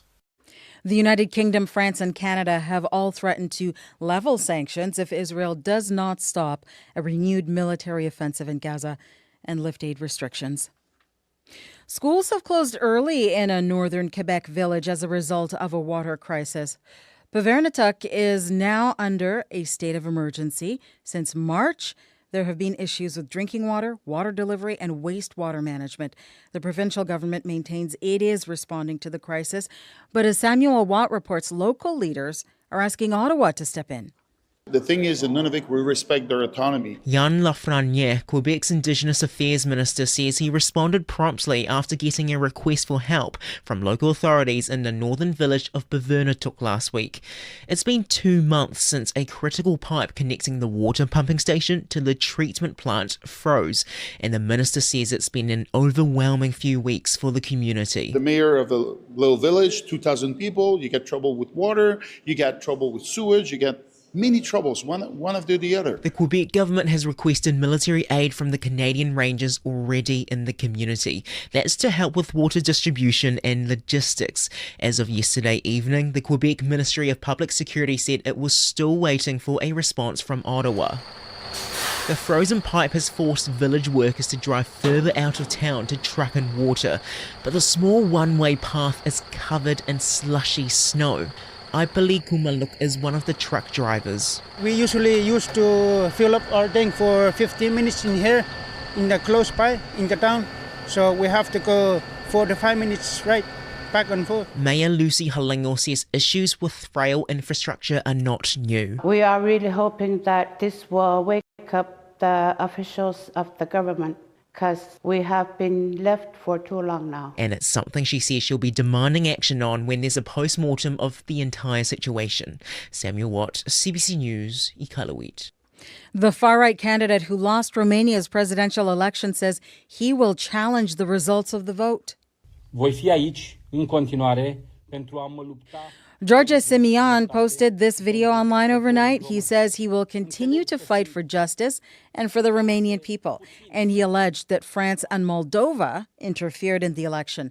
The centrist mayor of Bucharest, Nicușor Dan, won the presidential runoff on Sunday with 54% of the vote. Simeon initially said he won. Then he conceded defeat. And now he is asking the Constitutional Court to annul the election results. A federal judge in the United States is holding an emergency hearing today after a dozen people were allegedly sent to South Sudan yesterday by U.S. officials. Attorneys for immigrants say some of those people were from countries including Myanmar and Vietnam. The Department of Homeland Security has not commented, but the judge has ruled U.S. officials must keep those migrants in their custody in South Sudan in case he orders their removals were unlawful. Washington, D.C. is hosting the Global World Pride Festival for the first time. Thousands of people from around the world traditionally attend the weeks-long event celebrating the 2S LGBTQ+ community. But this year, some Canadians are making the difficult decision not to go. Lisa Shing has more. Rye Schisler will only be swimming the backstroke on this side of the border. The transgender athlete and their team, the Toronto Purple Fins, decided to skip the World Pride celebrations in Washington, D.C. If we run into trouble somewhere in between the border and the pool, are my rights going to be respected? The global festivities, hosted by a different city every other year, features cultural events and sporting competitions. The Purple Finns and at least 2 other groups that aren't going are worried, especially as Donald Trump is trying to roll back policies combating discrimination against gay and transgender people. It will henceforth be the official policy of the United States government that there are only 2 genders, male and female. We understand why athletes aren't coming. Rosalind McCree, an organizer of the Aquatics Championships, which typically draws about 1,000 athletes, says turnout will likely be lower, but she isn't dissuaded. The athletes who do come and the athletes who are in the United States are going to show up and speak up. Those who will attend will be supported, says Ryan Boz, executive director of DC-based organization Capital Pride Alliance. He points out Pride celebrations are rooted in protest. You're going to be safe here. There's going to be resources here. World Pride runs through June 8th and will also feature concerts by J-Lo and Shakira, capped off with a parade. Lisa Shing, CBC News, Toronto. That is the latest national and international news from World Report. News anytime, cbcnews.ca. I'm Marcia Young.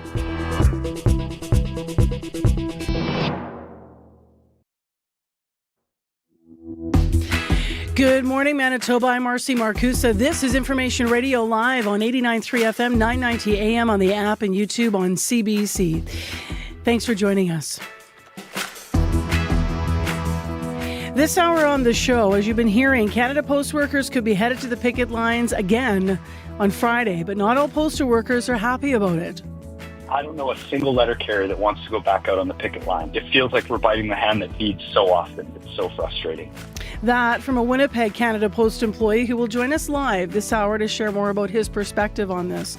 In addition, this hour on the show to something completely different, life after university. Will Gen Zers be prepared? Will they have some of the basic life skills often referred to as quote-unquote adulting? It's a question CBC's Jim Agapito went out to ask some university students. We'll hear what they have to say coming up this hour. And then after 8, we're actually going to talk to a prof who teaches a university-level course in adulting. So stay tuned for that. I've also asked on Facebook, I just want to throw this out there, we'll take calls too. What did you learn after becoming an adult that you were not taught when you were younger? So when it comes to adulting, what did you have to learn as you went? 788-3205, 788-3205. Let's get to the morning news. Here's Heather Wells with our headlines. Good morning. Well, some people forced out of their homes and cottages by that massive Bird River fire are being allowed to return. The RM of Alexander gave them the green light yesterday evening. Now, just some.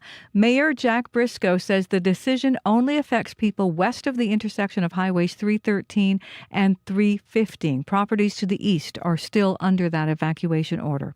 A wildfire evacuee from the RM of Lac de Bonnie says being away from home has been difficult. Marilyn Hoskins and her husband were forced to leave last week. Now, the RM is allowing some to return because the fire is being held. Hoskins says it's been frustrating, but she understands the need to be safe.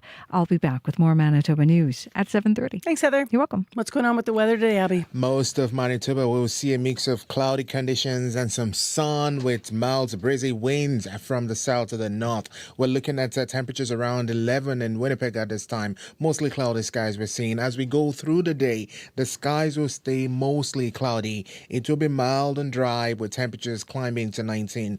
Gentle breeze will come from the east, but I don't see rain in the forecast. It should be comfortable overall. Late in the evening, clouds will begin to clear off and then will cool off to 5 degrees overnight. Looking around the southern part of the province, most regions will see cloudy conditions with mild to breezy winds also coming from the east and light rain near Brandon and the Westman region for this time. We are seeing current temperatures in that part of the province between 8 and 11 degrees, climbing close to 20, while up north it's a cooler morning with temperatures ranging from 5 to 8 in the Power Flin-Flon and surrounding areas, with Churchill at a chilly -3. But right now, Winnipeg, it is 11 degrees. We're warming up close to 20 today. Thanks, Abby. Thank you. So you know what, Abby? The commute is quiet, Corey says. So why don't we throw out the line? I have something for commute this morning. Oh, okay. What have you got? On my way home yesterday, I spotted a special set of people in the Kinneston area, the McGilvery stretch, Lincoln, Pembina, and they were controlling traffic. I think they called themselves traffic guards. They had those neon reflectors on, and they were the lights out or something? Was there construction? No, they were just at the crosswalk, and they would hit the lights and hold up the sign. And I saw kids fist bumping this older gentleman. I don't think it's a school. It's just like a community thing. Some kind of a community initiative maybe for safe crossing. So shout out to them. Yeah. Okay. All right. Well, we'll take that. We should always be paying attention to those safe crossings, whether there's guards there or not. If you do spot something, though, it is quite quiet. So 788-3093. We thought we'd use our minute or two, to see if we could answer the question around our team table. We're putting you on the spot, Abby, so you don't have to answer if you don't have one. Okay. But Corey's got something to share. So we're talking to talk about adulting in this hour on the show, as I promoted there. And our question online, and for you to weigh in on, is what did you learn after becoming an adult that you weren't really taught when you were an adolescent or younger? The importance of meal planning. Oh, yeah. Yeah. I think this is it's not some deep wisdom, and I'm still bad at it at like 35. I'll go grocery shopping, and I'll come home, and I'll be like, what am I going to do for dinner? Pay the full balance on your credit card. Yes. Yes. And also pay the minimum payment if you don't have it, because when I was in my early 20s, I actually was getting paid on a Thursday. My credit card was due on a Tuesday. And I didn't pay anything because I'm like, I'll just pay the full thing on the Thursday. I'll have the money. And my dad was like, whoa, he's like, pay the minimum or you get the interest, and that, right? All the interest accruing. And yeah, so some financial gaps there, even though, I thought I was pretty wise, but just, don't wait the 2 days, still throw down the min. Yeah. You, Abby? I learned how to be a dog whisperer. Nobody taught me that as a child, but I grew up and I became someone that would relate with dogs very well. Nice. I like it. So what did you learn that helped you around adulting? There's a course that is teaching people how to adult, and you can write into us, or you can call us if you want to weigh in on our question. 3205, 788-3205. Some listeners already writing in. Kev Roberts said, I learned how hard my parents worked. Manny Callisto writing in that I would have to figure out what to make for dinner the rest of my life. It's kind of building off what Corey said. And then finally, we have Julie Kentner writing in kind of what I said, finances. And Julie says, no fault to my parents, but finances can be more complicated than they taught me. 788-3205.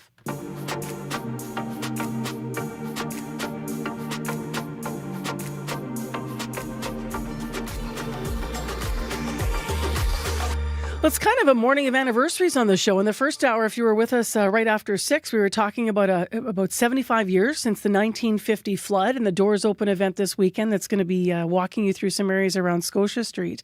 Next on the show, Gimli became home to Icelandic people 150 years ago. So to celebrate that anniversary, the new Iceland Heritage Museum is showcasing nostalgia from 1975. That's when thousands of Icelanders actually came to Gimli to attend Íslandsdagurinn, the festival, and to see where their relatives ended up. CBC Manitoba's community reporter Shanley Vidal got a preview of the exhibit. Gimli, Manitoba is known for its large settlement of Icelanders. It started 150 years back when a barge bound for Riverton had to land there instead due to stormy weather. The journey across the ocean was rough because of cramped conditions and language barriers. When my amma came, and she came with her mum, and there was my langama and 5 children, and she was a single mum or a widow, and they were in the hold of the boat where they would have had the cattle and stuff, and so it was a miserable journey. That's Juliana Roberts, Executive Director of the new Iceland Heritage Museum. In honor of the 150th, the museum has put on a year-long exhibit to celebrate memories of those who attended the Icelandic celebration, Íslandsdagurinn, back in 1975. Most of the photos and other items on display came from personal collections. Plane loads of relatives and friends and family came to see New Iceland and to see where their relatives ended up. This is the cool ammas. You see, they're all wearing Icelandic costumes and they have sunglasses on. Sometimes the weather here in Canada is very hot for the Icelandic visitors. People came from far and wide. And it still is to me at 56 years old. It's the one day of the year where that's the only place I see some people. And this is me. You're wearing the traditional outfit. My mom I had an Icelandic costume, and my mom dress me up, and I had to walk in all the parades. So this is actually Signe Eaton's costume, and here she is as the Fjärdkona. The Fjärdkona is the head, made of the mountain, head lady at the Icelandic festival. The white dress and then the green cape signifies the mountains. The headdress or the crown signifies the mountaintops, and the veil that goes over is like the fog over the mountains. And there was an Icelandic component to Eaton's, which probably created a little bit of loyalty. And so you could buy Icelandic sweaters, you could buy the lava pottery, you could order in. Guest books were a big thing in the homes because, again, they had lots of relatives or visitors coming from Iceland. So that list right there is actually from Don and Hetty Björnsson's home of the visitors that they got that summer in 1975. The Icelanders left Iceland because there's a volcanic eruption that had covered the whole island. There was a plague that hit the sheep. There was no urbanization. It was a feudal system, so they farmed property that they didn't own. When the government offered them to come here, they thought, the ones that stayed behind thought that they were going to a cushy life or a better life. So when they arrived, it really wasn't that. There was no roads. If they were awarded a piece of homestead property, they were clearing trees, they were building their log homes. I do know one fun story that my mom used to tell about. There was a fellow that immigrated to Canada, and he sent a picture of the Winnipeg legislature home to his family in Iceland and told them that was his house. He was doing good. This white rock marks the place where Icelandic settlers landed on the shores of Lake Winnipeg back in 1875.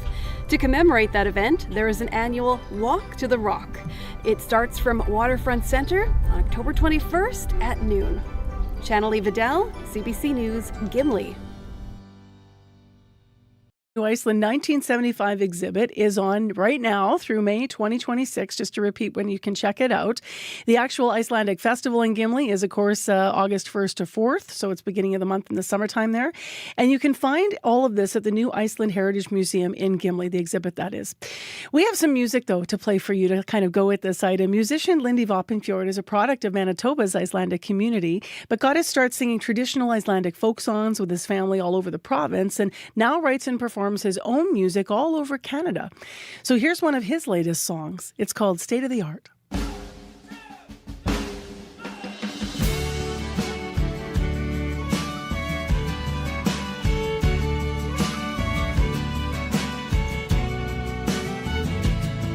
I'm staring out into the world, and if my eyes do not deceive, I have found you without me, and now I see you. Time and time and time again. No, I never want this to end, and I can stop pretending, 'cause you are real to me, my love.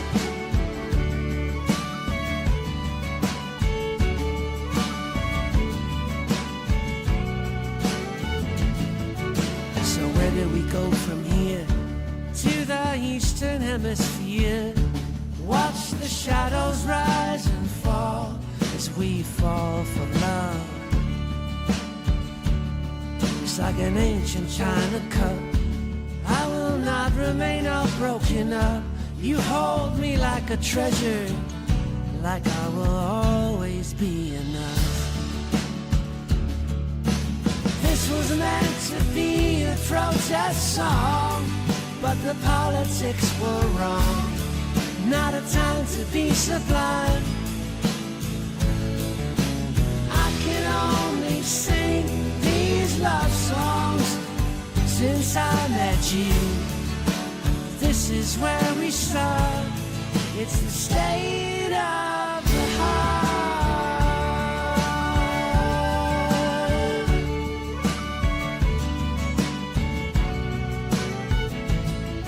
Every time I go to speak, I only wanna kiss your cheek, to have us something we can keep and make it beautiful. So we should see things from afar and understand just who we are. From the highest mountain tops, you are beautiful to me.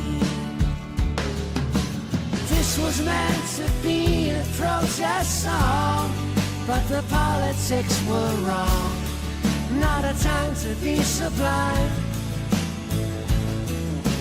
I can only sing these love songs since I met you. This is where we start. It's the state of the heart. La la la la la la la la la la la la. Not a time to be sublime. Let's leave the politics behind. We don't have to toe the party line, 'cause I hear a calling from the end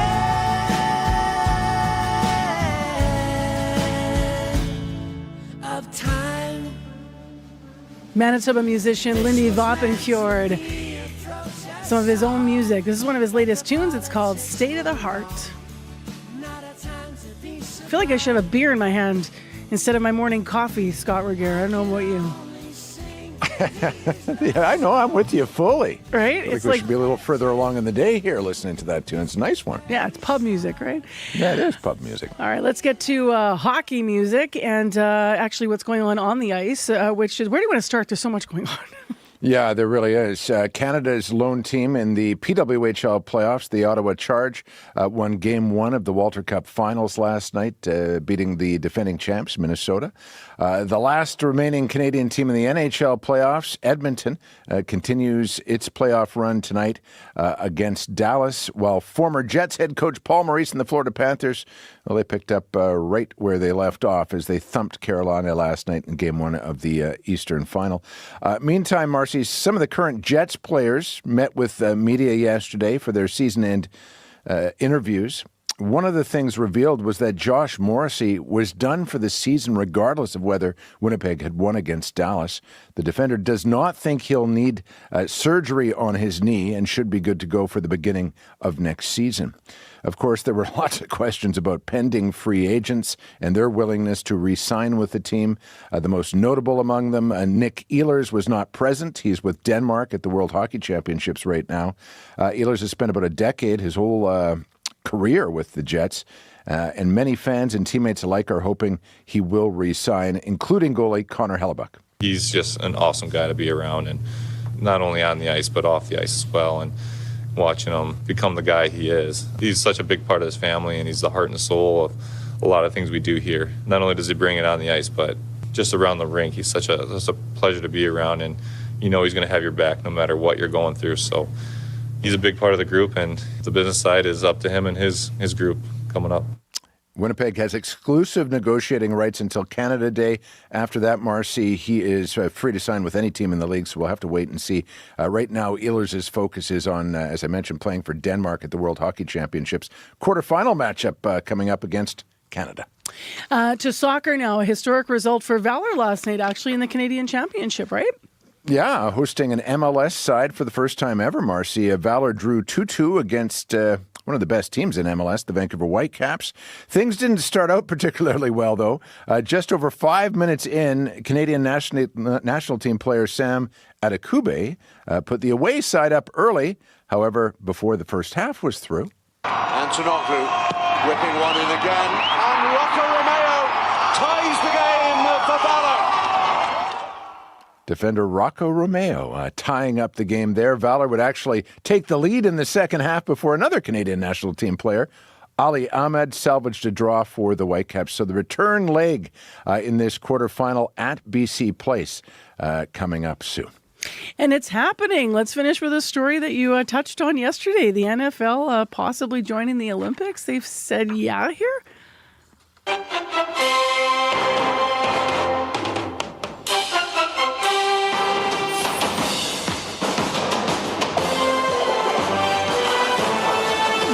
Nice. No, not bad, right? National Football League and International Olympic Committee, Marcy, set to make music together come 2028 in L.A. NFL owners, as you alluded to, unanimously approve their players' inclusion when flag football makes its debut at those games. Minnesota Vikings receiver Justin Jefferson, one of my favorites, sounds like he's ready to go. To be honest, I'm just a loss of words. Just think about the chances of playing in the Olympics. It's a dream, just reverting back to being a kid and watching the track and field, watching basketball. That's something that I always wanted to be a part of, but football wasn't globally. So now that we're, expanding the game, and it's pretty cool. Under the proposed agreement, 6 men's and women's teams will compete in L.A. Canada, should it qualify, Marcy, would be a medal favorite in the men's competition for sure. I'm envisioning a backfield of Chuba Hubbard of the Carolina Panthers and Brady Oliveira of the Bombers. Wouldn't that be nice? We haven't got the CFL's commitment yet, although I can't imagine they wouldn't want the global marketing opportunity that comes with the Olympics, which is probably why the NFL's on board. I would think it would be hard to deprogram yourself from contact if you're playing flag football. Right, and then if you get too loosey-goosey out there, that's exactly when you get injured, which is the big worry here for NFL owners, of course. So, and only one NFL player, one player from each NFL team will be released for the Olympics. So the damage can only be so much. It'll be fun to watch. All right, thanks, Scott. Yep. That is Scott Regehr with CBC Sports on Information Radio. Coming up, how nervous are university students about becoming quote-unquote adults after graduation? We're going to hear more about adulting and what they had to say when we talk to them. That's right after your CBC Winnipeg News. This is CBC News. Good morning. I'm Heather Wells in Winnipeg. At 7:30, it is 11 degrees. Still on the cool side. Inching our way closer to normal, though. A high today of 19. Clearing tonight. Going home. A municipality impacted by Manitoba's largest wildfire started letting some people return last night. It's estimated around 1,000 people in the municipality of Alexander were forced out by that massive Bird River fire.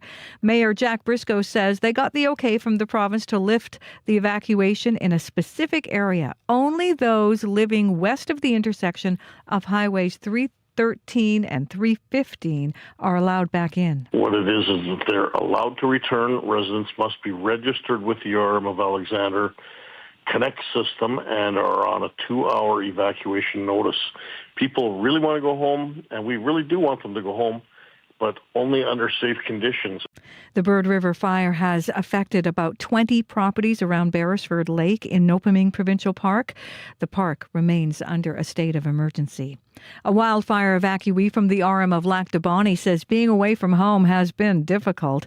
Marilyn Hoskins and her husband were forced to leave last week. They're staying in a hotel in Selkirk.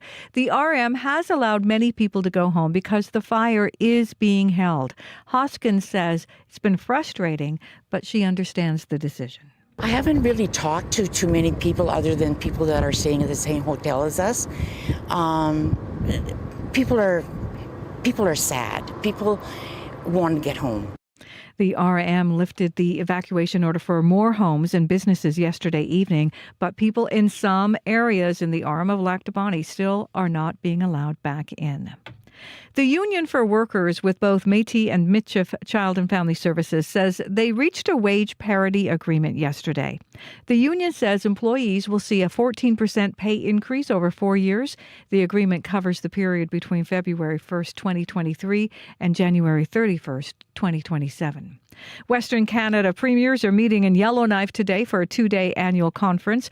Arctic and energy security, trade, tariffs, and emergency preparedness are among the issues the leaders are expected to discuss. Saskatchewan Premier Scott Moe also plans to discuss a number of priorities he's put to Prime Minister Mark Carney to take on, including allowing provinces to have full responsibility of the industrial carbon levy. Senior economic officials from the world's richest economies are meeting behind closed doors today in Banff. It is the annual G7 Finance Ministers Summit. And while you'd think the Trump administration's tariff campaign would dominate these talks, they aren't even on the agenda. The Canada's François-Philippe Champagne, who is serving as host, insists there are other issues to discuss with the American representatives on hand. We're delighted that Secretary Bessent is with us in Banff. We're delighted that we have the chairman of the Federal Reserve, which are with us. We're going to continue to engage in a very constructive discussion. There's big things that we need to do together. The Office of U.S. Treasury Secretary Scott Bessent says he wants to focus on the need to address global economic imbalances. The Global Finance Ministers meeting is being held ahead of next month's G7 Leaders Summit in nearby Kananaskis. You can get the latest national and international news coming up on World Report at 8. People with special event bookings face last-minute wrinkles in their plans because of the out-of-control wildfire in Whiteshell Provincial Park. Jessica Boswick's wedding is this Saturday. Her venue is in the park, which is still closed because of the fire, and she is now scrambling to find a backup solution. It's stressful to try and rearrange everything in such a short period of time, especially when weddings are booked like over a year in advance. Boswick and her fiancé hope the park reopens before their wedding day. No matter what happens, she says, they will still get married somewhere this Saturday. You can find more news updated throughout the day at cbc.ca/Manitoba. Thanks, Heather. You're welcome. Time for the regional forecast with Abby Adiemi. Good morning. Most of the province seeing cloudy skies. We're going to see some mild to breezy conditions late in the day, clearing up tonight, those cloudy conditions, and then we'll warm up tomorrow. In the Red River Valley region at this time, Winnipeg sitting at 11 degrees. We're also seeing surrounding areas around 11. It's going to stay mostly cloudy today. We warm up to 19 degrees. The winds will be mild to breezy from the east, and then it's going to be shifting a light northeast winds later as we get into the overnight period when we cool off to 5 degrees. In the Pembina Valley region, from Morden, Winkler, Altoona, Morris, we're seeing temperatures around 8 degrees at this time. Also cloudy there. Temperatures warming up to 15. Light easterly winds will be felt in that part of the province. We head west to Brandon now, 4 degrees. Light rain still falling in that part of the province. Cloudy skies. This shower is expected to stay most of the morning. Highs will be around 12 degrees. Down in Dauphin, 5 degrees and cloudy. Today remains mostly cloudy also for that part of the province. Highs will be around 15 degrees. In the Interlake region, we're seeing temperatures around 10 degrees in some areas. Gimli's at 10, almost 11 at this time. Expect mostly cloudy skies. Mild east winds becoming lighter late in the day. Highs around 19 degrees. In the powerful influence surrounding areas, we're looking at temperatures sitting around 8 degrees, 9 degrees at this time. We're seeing a mix of sun and clouds already in that part of the province. Highs get to 18 degrees. Then we track conditions into Thompson. 6 degrees, mostly clear at this time. The sun already making its appearance. It's going to be a mix of sun and clouds today. Highs near 19 degrees. And then further north in Churchill, it's chilly, -3 at this time. Some light misty conditions we're seeing. Once that clears off, we'll see a mix of sun and clouds, and a slight chance of freezing drizzle will be felt on and off in that part of the province. Churchill is going to be warming up to 6 degrees today. So across the province, the skies are mostly cloudy with mild to breezy winds from south to the north, and Winnipeg is going to get to 19 degrees today. All right. Thank you very much, Abby. Thank you. Let's get into the morning commute. There are maybe nothing much to mention today, but you've been mentioning Louise Bridge is going to close soon. Yes. So Friday to Sunday for construction maintenance, it's closed both ways. So heads up there. If you do plan to take the Louise Bridge over the weekend, you won't be able to. So that's my one heads up looking into my traffic crystal ball. But if you see anything going on right now, though, give me a call on the CBC commuter line. If you're walking, biking, driving, let me know what you're seeing. 204-788-3093. All right. Thanks, Corey. Thank you. Corey Funk on CBC. It's 23 minutes now to 8 o'clock. I'm Marcy Marcusa, and next on the show, thousands of young Manitobans will be graduating from schools and high schools, university courses in the coming weeks, and entering into adulthood with all of the responsibility that comes with it. However, some young people these days say there's still a lot for them to learn before taking the next step. Karen Arnold actually teaches adulting at Boston College. Should have those skills. You should be able to read a tax document or to understand compound interest and how paying the minimum on your credit cards every month is not a wise thing to do. That kind of practical life skills. But the conceptual part, everyone should have as well, but literally, developmentally, you're not ready for that until you're in late adolescence, early adulthood. So we're going to talk to Karen actually after 8 o'clock. She teaches, as we mentioned, adulting at Boston College. But CBC's Jim Agapito went over to the University of Manitoba and asked students what they think. I'm Manar Muhammad Mayali. I'm 20. When you hear the term adulting, you know, that term, what comes to mind? I'm assuming it means becoming an adult, I think. So after you graduate university, do you think you're going to be prepared for life? No, I don't think so. Why do you say that? Because under university, we're mostly studying, right? So we don't really get the time to understand how to do the other stuff. Yeah, that's what I think. My name's Nick Stewart. I'm 20 years old. When I say the word adulting, that term, what comes to mind? Just being able to live by yourself independently. I'd say like once you finish school, getting a job, stuff like that. Just being able to live by yourself without the help of others. My name is Eric Wagner, and I'm 24 years old. You hear the term adulting, what comes to mind? Oh, I think about like paying rent, living on your own, cooking, you know, having to pay bills is something that I think is like a millennial term for, you know, having to do real things in life kind of thing. Sure. So my name is Michaela Tahu, and I'm 21. Do you think you're going to be ready for life after you graduate? Why or why not? I feel like I will be because I moved, I'm not from the city, so I moved here for university. And I think when you move somewhere else to go to school, you just become more of your own person and are ready to take on the world. I think so. I think I'm like gotten to the point where like I still live with my parents. I'm in law school, so tuition's a little bit high. But I think I'm at the point where I've seen my brother move out, and I've seen and I've lived on my own before for stretches at a time. I think I'm at a point where I'm be able to live on my own, pay the bills, you know, and not have to worry or depend on other people for that. Yeah. So after you're out of university and do you think you're going to be prepared for life? For life? No, I don't think so, in my opinion. Are there things that your parents didn't teach you that you wish that they did? Why or why not? Yeah, I definitely think so. I think more like cooking and things like that, and being forced to like live on your own during university really teaches you those essential skills. Making the right decision. I do wish they taught me how to make the right decision on what I actually love in terms of majors. Yeah. Or on the cooking side, not about them teaching me. My dad and my mom were always like willing to teach me how to cook. And I was always like, you know what? I'll just look at a recipe online when I'm older. You don't have to teach me how to do things like that. Maybe managing finances too. I think that's still something that I still have trouble with, being able to think more the future planning, more medium term, long term, being able to try and plan out. I think the goal of like buying a house is something I haven't even considered yet. And so I think that's something where if, you know, able to manage your finances on a daily and a monthly and more on a yearly standpoint, I think would be something where something that I think would have been helpful. Yeah. I'm wondering, when you see your peers around her, do you think that they're prepared for adulting after university? You're smiling. I'm curious. Fair few of them probably not, but I don't know. They live with their parents right now still, so I think that's a big difference. I live by myself, so just having that experience definitely helps me out a lot. Then how do you bridge the gap? You're a young adult. We are talking about adulting. How do you think we do that? I think like social media helps lots today. Like seeing TikToks and things like that. There's like all those videos on cleaning and cooking. And it just really like romanticizes the idea of that lifestyle for young adults. The gap is very vast and it's hard to bridge that gap. I think maybe having more, you know, career advisors, career counselors that focus on helping to bridge that gap rather than just like career planning, I think would help. If there was a course offered here to help with adulting, is that something you'd be interested to take, and why?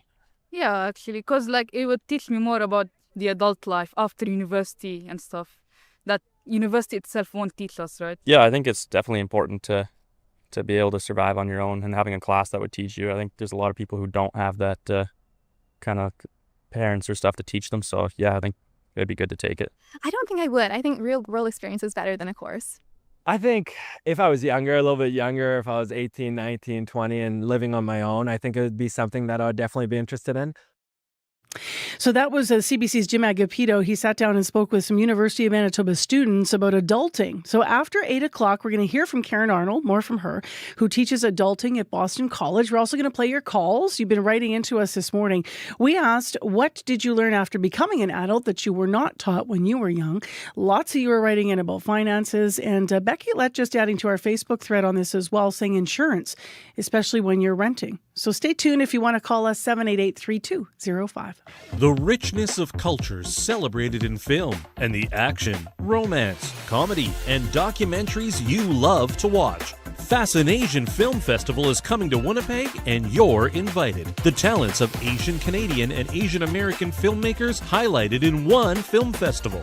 Connect and get inspired at Fascination Film Festival, May 22nd to 25th, proudly sponsored by CBC. Visit cbc.ca/Manitoba/community for more. Mostly cloudy right now, 11 degrees in Winnipeg. Our high today is going to be 19, and the winds will be calmer than they were yesterday. So hopefully it'll feel a little bit warmer. It was a little chilly yesterday, but our temperature high will be a little higher as well. Well, let's get to the emails here. Listeners up early with us this morning, right after 6, would have heard an interview about how this weekend is Doors Open Winnipeg. You can check out all things historical. And one of the things is a tour through the northwest part of the city. They're going to be looking at 75 years since the 1950 flood. So you'll be able to walk through with these photos of houses in 1950, like blown up. And then you'll be looking at the actual properties. We've got some of them up on YouTube right now to entice you. But we got a story in from Shirley Muir, who's up early listening to Information Radio on CBC. And she wrote in about her 1950 flood story. She says, my mother was a young wife, mother of 3-year-old on Eugenie Street near the Seine River when she and her neighbors got a knock at the door to evacuate. It was spring 1950. There was a truck outside. Women and children were expected to pile in and they would be taken to safety.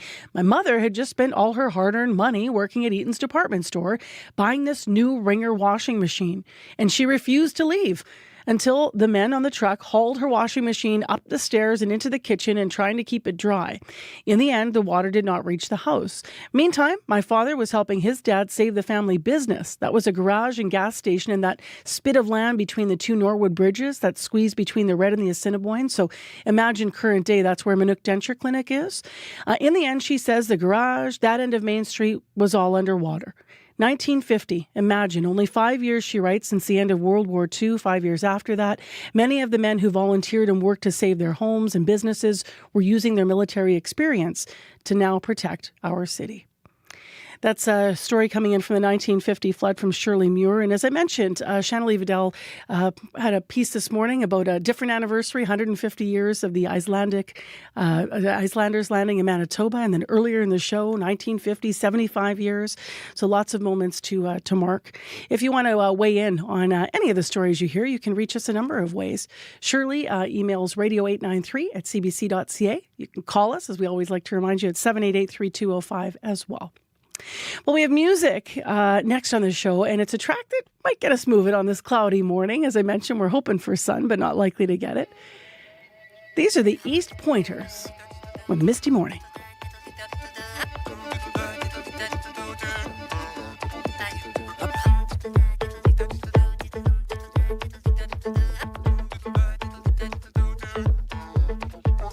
Swing with me, 1, 2, 3. Dance to the devil in the kitchen, repeat 4 steps to the rhythm that the fiddler sings. Stay up to the misty morning, come swing with me. 1, 2, 3. Dance to the devil in the kitchen, repeat 4 steps to the rhythm that the fiddler sings. Stay up to the misty morning comes.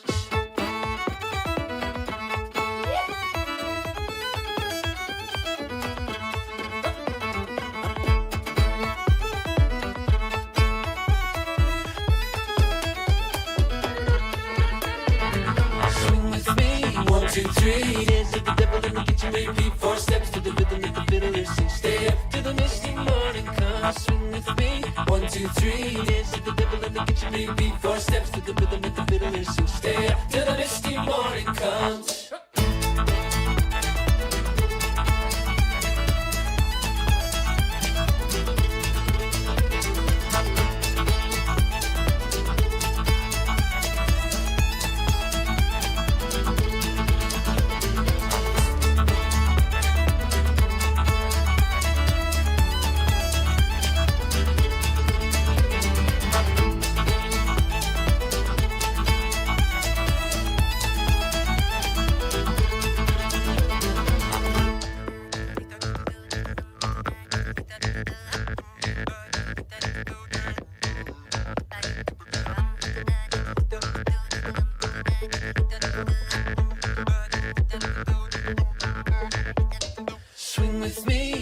2, 3, dance to the devil in the kitchen, repeat 4 steps to the rhythm that the fiddlers sing. Stay up till the misty morning, come swing with me. 1, 2, 3, dance to the devil in the kitchen, repeat 4 steps to the rhythm that the fiddlers sing. Stay up till the misty morning comes.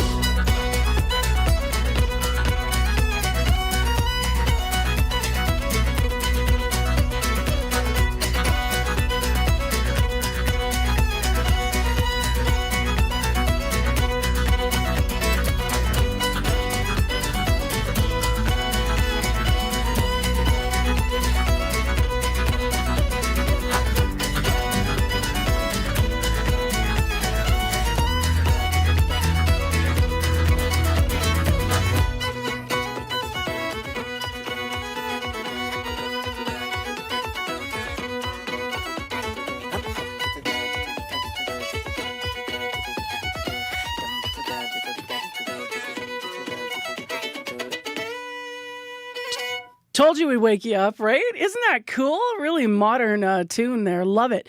From PEI, the East Pointers. The tune's called Misty Morning on CBC. You're welcome. I'll have to thank Abby for that pick. I love that one. It is a little bit misty only in Thompson and up in Churchill this morning. In Winnipeg, it's mostly cloudy and it is 11 degrees. But we don't need the weather to match to play a cool tune. Well, next on the show, let's turn to more serious matters. As you've been hearing in the news this week, we could be facing down a Canada Post strike coming Friday. For one Winnipeg Courier, news of that possible Canada Post strike is at the very least disappointing. Mike Branconnier has been a letter carrier with Canada Post for almost 20 years, and last winter he spent weeks on the picket lines. When that strike ended, after the federal government stepped in put pause on the negotiations, he says he hoped he would never have to go on strike again. This week, the union sent Canada Post a strike notice, as you might know. It says that the tens of thousands of workers it represents could return to the picket lines as early as Friday morning if a collective agreement is not reached. And Mike joins us now to talk about how he's feeling about that. Good morning. Good morning, Marcy. Thanks for the pick, Abby. Great fiddle music. Love Right? it. It was really good. And it probably doesn't match your mood because it sounds like it's friendly and upbeat. And I understand you're disappointed. That's the word I'm going to use here. Tell me a little bit about what you thought when you heard that, this is happening then. It's heartbreaking. I mean, 20 years I've been doing a job that I absolutely love. And here we go again, and the mood yesterday morning after the long weekend when I walked into the depot was like a funeral. I can only speak for myself here. I want to make it very clear that I in no way represent Cup W or the company. I'm only speaking from my perspective, but I believe I'm safe to say that a lot of letter carriers share my views that this is just the most disappointing thing that could have happened. When you were out on the picket lines last year, right, late last year, what was different then and now, or were you feeling the same way about strike action last year? I'm always disappointed with job action. In the last 20 years, I've been on more than a couple picket lines, and every time I generally feel the same way. I think I don't know that I'm an anomaly, but I will say that I love my job. I've never felt exploited, overworked. I've never felt underpaid. I know what I have, and I love what I know. And last winter, I know my sentiments were shared with a lot of other carriers out there on the line. We were, let down by a few different aspects of the union's conduct in all of this. There's a real shortcoming when it comes to communication with Cup W for the average letter carrier. I believe, especially myself, we don't, unless you're part of some social media group or thread of Cup W employees, which, as everybody knows, social media only gives you the most extreme views. The moderate opinions are somehow lost in the shuffle. You don't really know what's happening with negotiations, where we stand. There's not a lot of ways to have my voice heard with the union. We don't even have an app. When these strike votes happen, every single strike vote that's happened in my 20-year career has happened with little to no notice on, I don't know where these votes are happening, where to go, when to go. They're usually during the day when a lot of the letter carriers are working, so it's plant workers that can actually go and vote. There is no modern aspect to the way Cup W and the people who it's supposed to represent can can have discourse on these things and have this discussion. The union said that the decision to send the strike notice this time was based on a vote taken in November of last year. It's based on that vote. Tell me a little bit about your thoughts on that. Well, I think that if they took another vote today with everyone, not just the people who can make it to some obscure location at some obscure time of day, but do a modern vote, bring it to us and get everyone's opinion, we wouldn't be on strike. I really believe that. I don't know who voted, and I don't know why they voted the way they did, but I really feel like it's unfair to base this newest job action on an opinion that was 6 months old, considering what we know now about the state of our company. It's hard to say you're fighting for a future for your employees when you're, in the next breath, just going to kill this company. I mean, I'm just curious because the last strike lasted 32 days. So it's your individual life level. What was that like for you? It was awful. My mental health was at the lowest it's ever been. I actually could only stand about 10 days of picketing because, look, I'm not anti-union. I believe there's a place for them, and I'm so appreciative of the gains that Cup W has made over its entire span. But I could not take being out there and seeing what the Canadian public opinion was of us online, holding Christmas hostage for rural Canadians, for reserves, for the people that really count on the post office. I had to actually not picket and go get a temp job, not for financial reasons, just for my mental health. I couldn't be out there anymore because, like I said, I love my job and I've never, ever felt exploited. I really think that we're asking for the wrong things. We're going about this all wrong. What should be asked for? Because it was interesting in some of the analysis yesterday that this actually is not really about wages. It's really about modernizing Canada Post and what that means. And some workers might say, if they modernize in the wrong way, we could lose our jobs. You could lose your job. So what do you think moving forward? What do you want the union to fight for on your behalf? I really think there's a way to negotiate this where you can keep the jobs and implement modern tactics and streamline this company through attrition.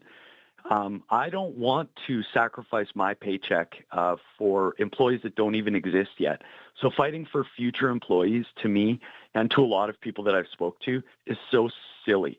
If you sign up for a job that you know you're going to be delivering on the weekends, that's what you sign up for, and there will be people that do that. I want a union that works with the company to streamline, to modernize, to try new things. In 20 years, when I started, it was 2006, that was the modernization of the post office. And every time the company that pays my mortgage said they were going to try something to make us more efficient, to make us more profitable, more competitive in the space, the union dug in its heels and wanted a time machine where it was justified in having an army of people walking through neighborhoods delivering mail that every single year I personally see less and less of. There aren't letters anymore. There aren't Christmas cards anymore. It's bills and flyers. And if we don't pivot, we're doomed. And I think that there's a spot for a union to work with the company in a non-adversarial way to save the jobs we have, to pivot. I would much rather change my duties and have a future with this company than just have it all come to a crash, Mike, to an end. In our last minute here, I know that you said you're worried that we could really become, that the view of us is that we're a greedy, bloated, entitled group. Do you think that the last strike late last year changed public perception then? Is that what Absolutely. Without a doubt. And maybe people don't understand how hard the job is, but they do understand that you don't need any training. Marcy, in 2 weeks, I could have you out there doing what I do. Yes, it's difficult to do it in the winter. Yes, we walk long days, but you don't need any special skills to do what we do.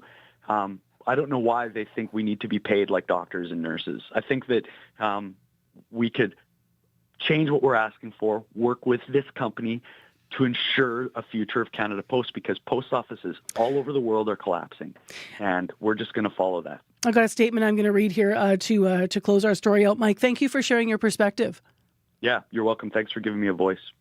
Mike Brancagnier is a postal worker with Canada Post here in Winnipeg. CBC reached out to the Canadian Union of Postal Workers about some of Mike's concerns. In a statement, a spokesperson said, quote, CUP W is a democratic union. Our members play an active role in all our important decisions. They vote overwhelmingly to approve our program of demands as well as our strike mandate last November. The results of the vote remain valid as the federal government's intervention last December put our legal strike on pause until May 22nd. There's still time to avoid a strike or lockout. The union remains committed to negotiating new collective agreements. End quote. You can read more on Canada Post Talks on our CBC website or weigh in anytime with the show. Let's get to Heather Walsh. She has other headlines. Good morning. Well, 2 people were rushed to hospital in unstable condition after a fire in the North End just after midnight. Fire crews arrived to flame and smoke coming from the house on Aberdeen. Firefighters learned people were still inside that house. 2 were rescued and rushed to hospital by paramedics. I'll be back with more Manitoba news coming up at 8:30. Mostly cloudy, 11 in Winnipeg, heading for a high of 19, and the winds will be light. 788-3093 if you have any problem in traffic. Corey's just off the phone, but I don't think it's urgent because he's not writing anything on the screen, so we should be okay, but please update us if there's any problems. Still ahead, a university course teaching adulting? Yep, there is such a thing. We'll talk to the prof. Today on Q with Tom Power. Comedian Benito Skinner grew up attending Catholic school in Idaho, where he didn't feel safe in being an out gay man. So he concealed his sexuality and threw himself into football. Now he's mining that time in his life for his new comedy show. Benito will tell you all about it. Okay, guys, take care. I'm rooting for you. That's coming up on Q, followed by Commotion with Elamine Abdel Mahmoud on CBC Radio 1, the CBC Listen app, and everywhere you get your podcasts. The CBC News is next. Coming up in half an hour, it's The Current with Matt Galloway. It is a major breakthrough. Scientists in the United States used a customized gene editing therapy to treat a baby with a condition that's often fatal. What this could mean for the future of rewiring faulty genetic code, coming up on The Current. This is World Report. Good morning. I'm Marcia Young. Iran says it is ready to talk about renewing relations with Canada, but it says Ottawa must make the first move. Inside Iran, many people hope new nuclear deal talks with the U.S. could lead to improved relations with the West. CBC senior international correspondent Margaret Evans has just returned from Tehran. Here's her report. Diplomatic relations between Iran and Canada were severed in 2012. The government of then Prime Minister Stephen Harper citing Iran's perceived nuclear ambitions and declaring it a threat to international peace and security. The needle on that position has barely moved in 13 years. But at a recent foreign ministry briefing in Tehran, spokesman Ismail Baghai said Iran is ready for talks with Canada. The relation was frozen unilaterally by Canada, not by Iran. And we never welcome that decision because... But he also said it's up to Canada to take the lead. The first step they have to take is to unravel the many sanctions and restraints that they have imposed on themselves and on our bilateral relations. Experts say that's unlikely. There are too many unresolved issues, not least accountability for the 2020 downing of a passenger plane by Iranian missiles, killing all 176 people on board, including dozens of Canadian citizens and permanent residents. The Foreign Ministry spokesman accuses Canada of using it as political leverage against Iran. What we need to do is to come back to respectful talks to see what has happened to our relations. There are an estimated 300,000 Iranian Canadians, and there are differences both inside and out of Iran between those seeking democratic change for the country, some advocating engagement, others worried it would simply prolong the life of Iran's theocracy. Margaret Evans, CBC News, Tehran.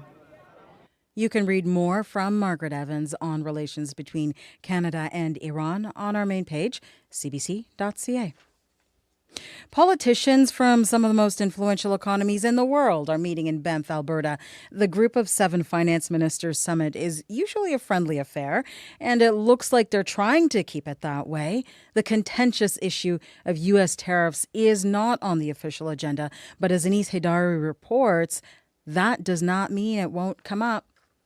Summer day in Canada, it's great to have you, everyone. Unpredictable weather, as it often is in Alberta, means it's snowing in the Rocky Mountains as Federal Finance Minister François-Philippe Champagne speaks to reporters as the G7 finance minister meetings get underway. Our mission is really about restoring stability and growth.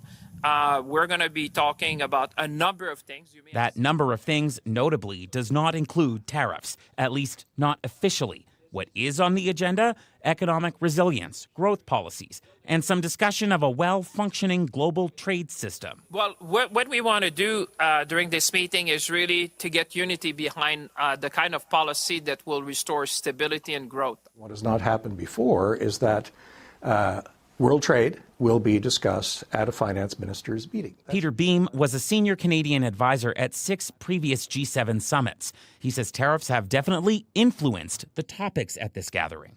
So the global economy will be addressed. Downside risks, I would say tariffs fall into that downside risks category in terms of their impact.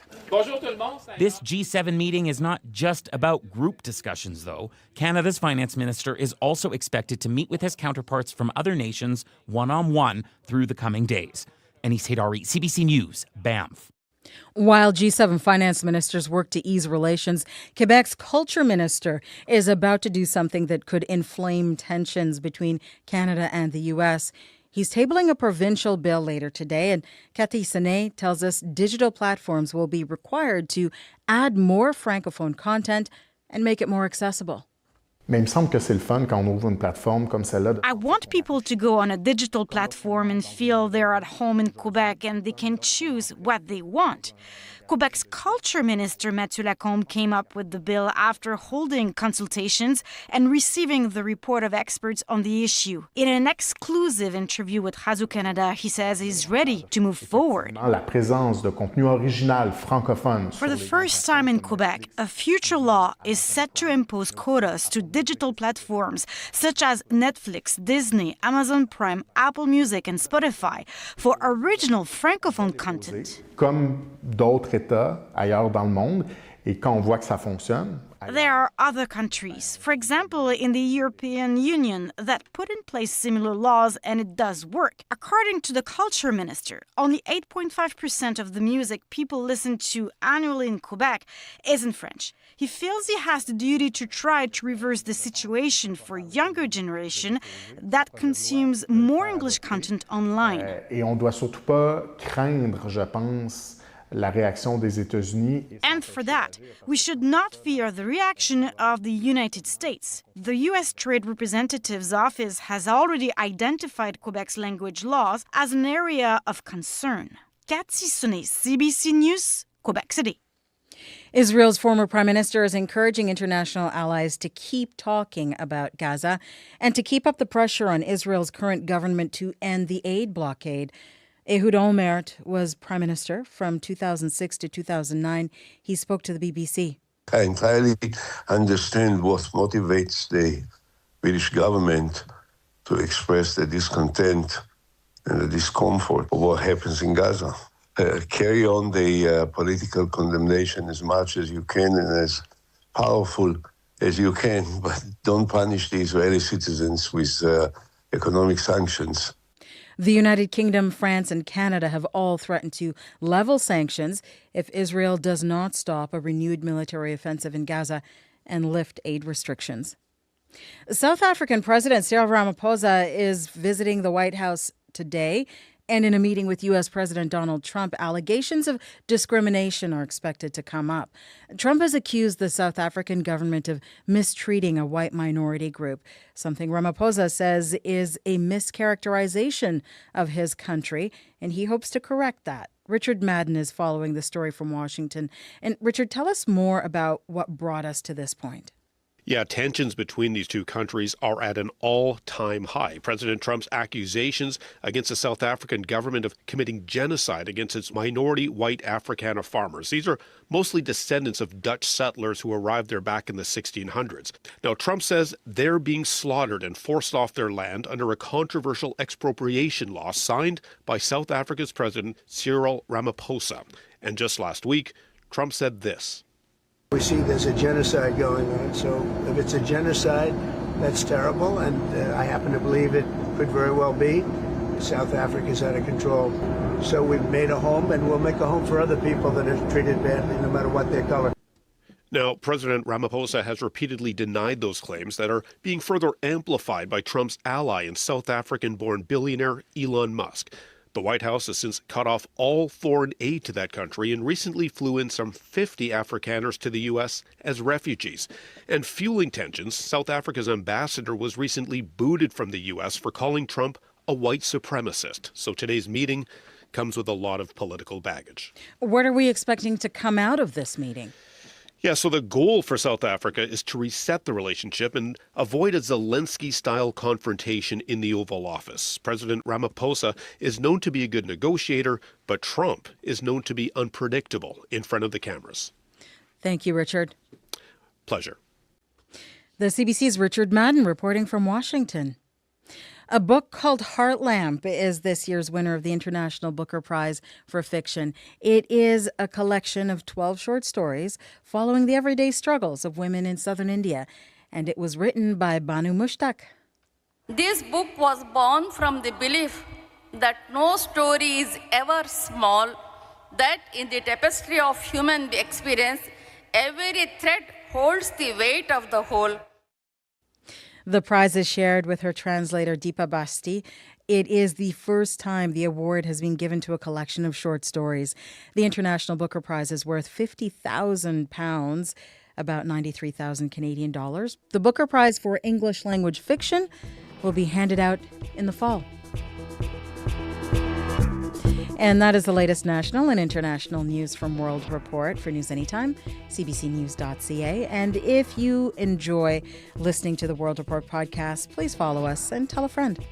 It helps spread the word. I'm Marcia Young.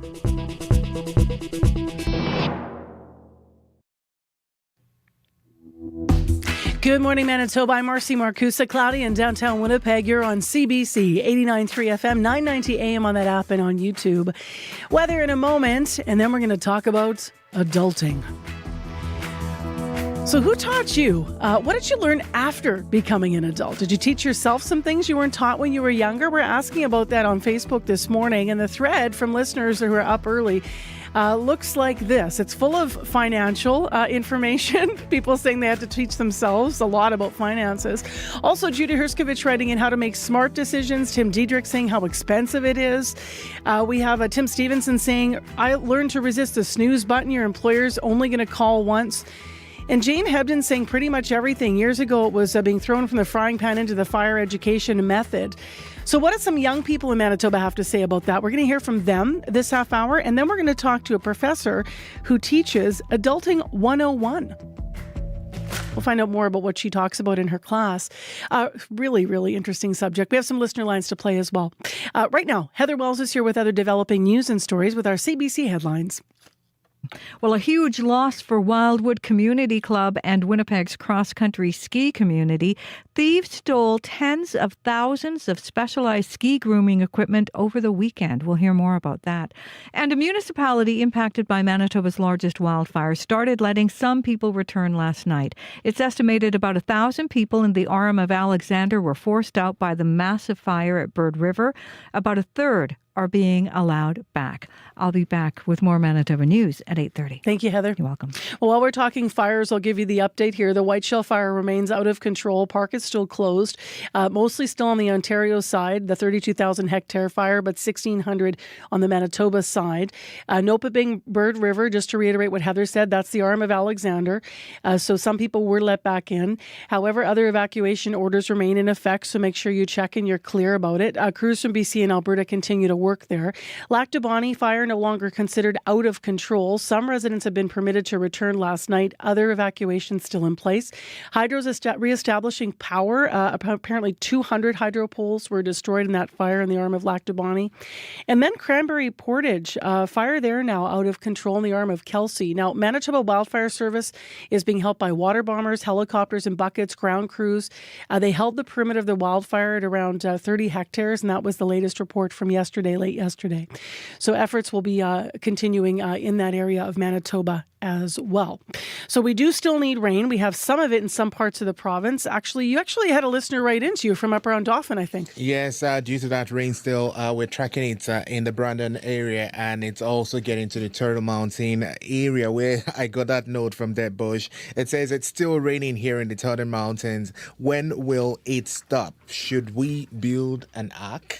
They've had a lot in that area, hey? Good morning, Deb. I know the rain is still coming that way. And just updating my screen here for the Winnipeg region, I can see rain tracking, outside the perimeter areas. And we now have a 30% chance of rain for Winnipeg, though it's still mostly cloudy outside.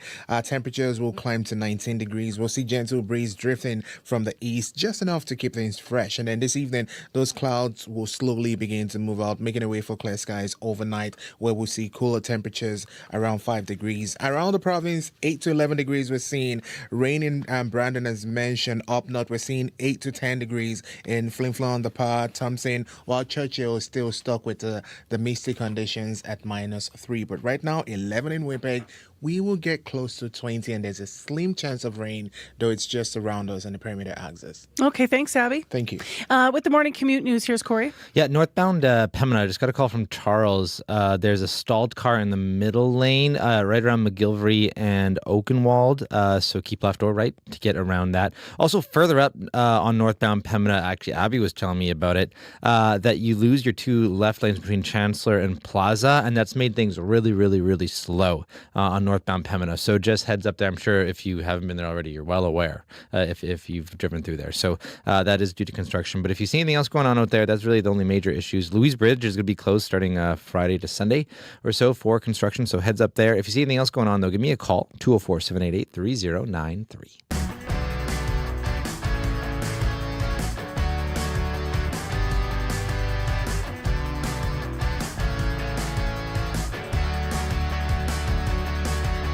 So let's get to this idea of adulting. I know you've heard the word. We asked you to weigh in on our listener line this morning. Here's some calls we got about what you had to learn through your life as an adult that you weren't taught when you were younger.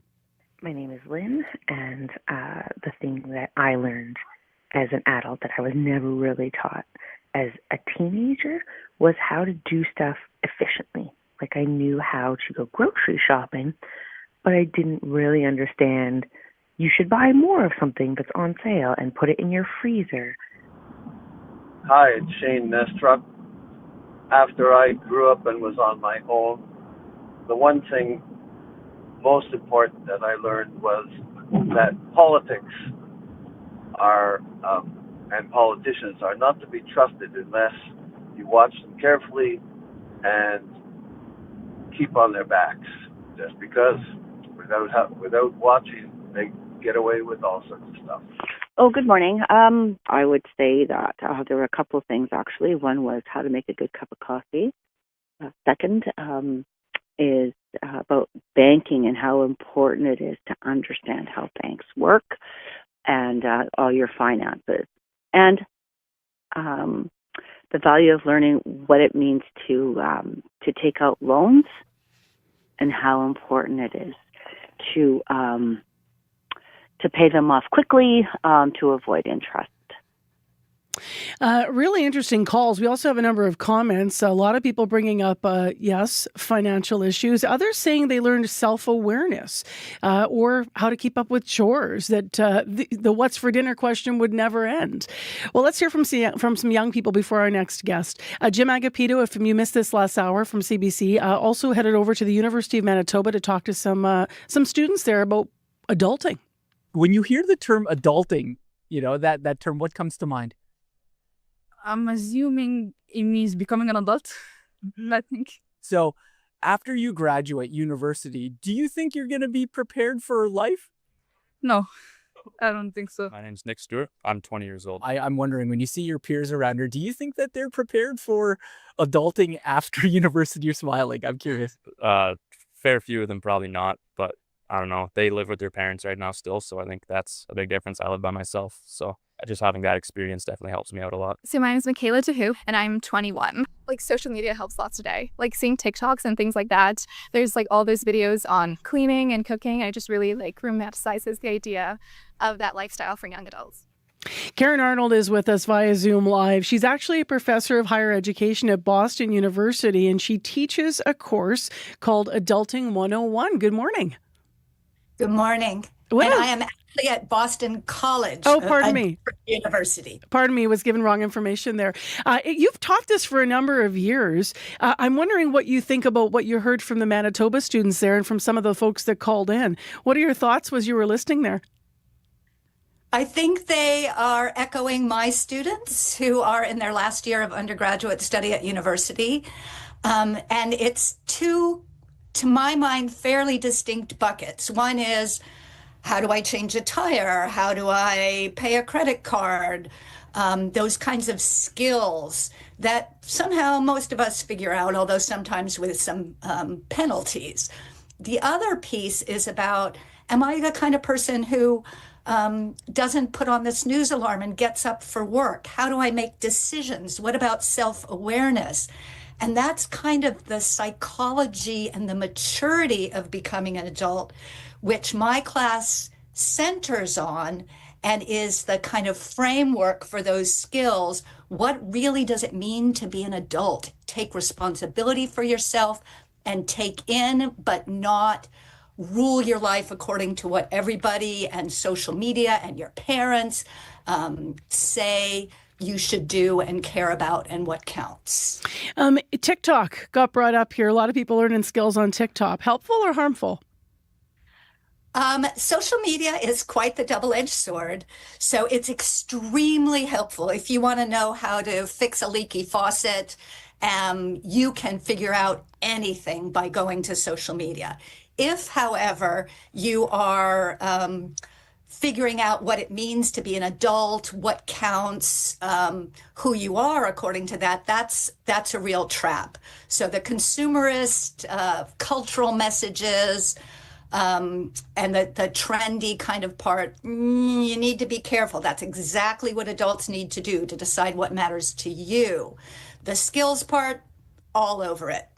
You teach some, I know you teach taxes, ballroom dancing, etiquette. Tell us more about some of the practical skills that you cover in your course. Well, I give them a survey ahead of time and find out what they can and cannot do. And some of the ones that you mentioned are high up on can't do. They sew on a button. We talk about, is it worth learning how to hem pants? Take them to the cleaners. But sewing on a button, so we do that in class. We do, how to behave at a formal dinner. For instance, maybe you're going out to lunch with a recruiter for a job. What else do? We learn how to use chopsticks. How to make a hotel reservation, how to judge how to make travel reservations and figure out what's worthwhile. We talk a lot about finances. There might be some other generations rolling their eyes going, really? We need a university course to teach all of this? Didn't they learn that by high school or at home in their family settings? What do you say to that? Why this is something that is valuable to teach at the university level? Well, this is a chance for me to say that the core of my class is not these practical skills. That's the engagement that people are preoccupied. How do I do? The core of the class is, what does it mean to be an adult? And the term, there are two really big issues, and these are people right at the threshold of adulthood. They're about to leave university, and they have been checking off boxes and doing what they've been told since they were 2.5 and in nursery school. So the two things are how to explore without freaking out about the fact that you need to know everything, but also not how to drift. So exploration versus drifting, and what is called in the developmental psychology literature, self-authorship. Stopping, taking in the messages from outside to define you, worrying so much about what people think of you, and really interrogating, what do I care about? What's meaningful for me in this world of boxlessness? How do I decide what I'm going to pursue, how I'm going to do it, and what counts as success for me? That is actually not a developmental achievement that most people reach during the traditional university years, and some people never do, but in fact is the core of what it means to be an adult responsible for yourself and able to be in relationships and a citizen and content with one's life despite the slings and arrows of every life. Coming at you. You know what? It's interesting, and I'm not making an argument that other generations have adulting all figured out in a better way, but there are differences with, the level that you'd be teaching at here in terms of what you're saying, like the ticking boxes since they were young, the in a way, I'm going to call it over-connectedness that can come in and get in the way of developing sense of self, and also just anxiety. I mean, as good as it is that we're talking about our mental health all the time now, which I'm totally a proponent of that, it is a reality that sometimes can stop you from stepping out. I want to lean into what you said, encouraging people to explore and not drift. Can you sort of elaborate a little bit on the distinction between those two through a young person's lens? Sure. And here I'm drawing heavily on the work of Meg Jay, who's a psychotherapist at the University of Virginia who specializes in highly anxious failure to launch recent university graduates. And she says that what you should do is make a tentative commitment and move in the direction that you think makes sense to you. Two things will happen. You will find out if that is a good direction for you. And even if you abandon that direction, you will have accrued what she calls identity capital. Something to put on your resume, but also something you've learned about yourself and that you can articulate.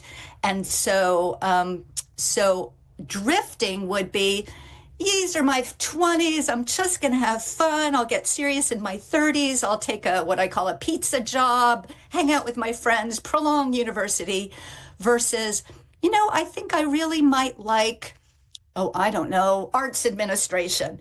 And you try one of those jobs and you think, yeah, no, this is not me, but I like this part of it. And using what you've just gained there, you say, okay, I'm going to try this. And then you try that. It's like, yeah, this is good. This makes sense for me. I think maybe I need a graduate degree, but you wouldn't have known any of that or need to know any of that at age 21. But you're moving closer, like that game where they blindfold you and you have to reach someplace and someone calls out warmer, colder. You take some steps, intentional, not random steps, warmer, colder, and then you react and take your next step. And the whole thing looks like a big tangled mess.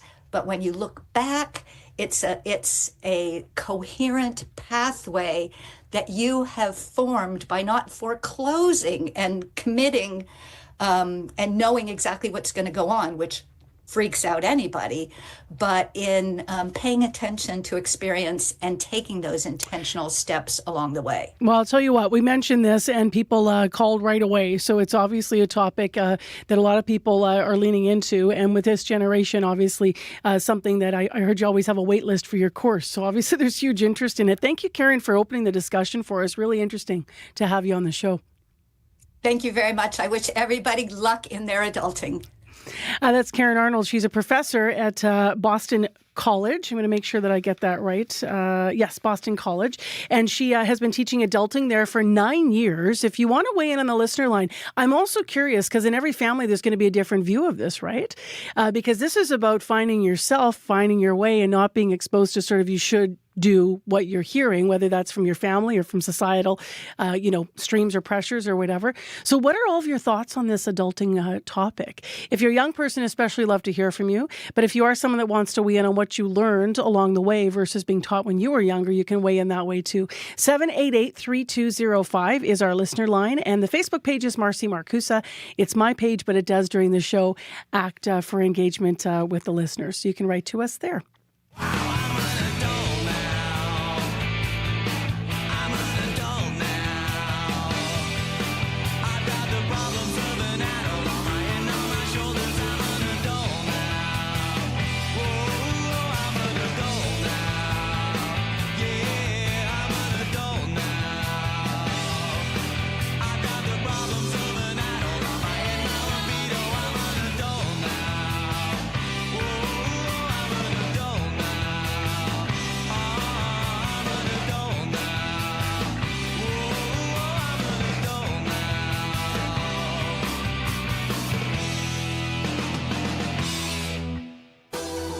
Rise in pride, stand in strength. CBC is a proud sponsor of Pride, May 23rd to June 1st.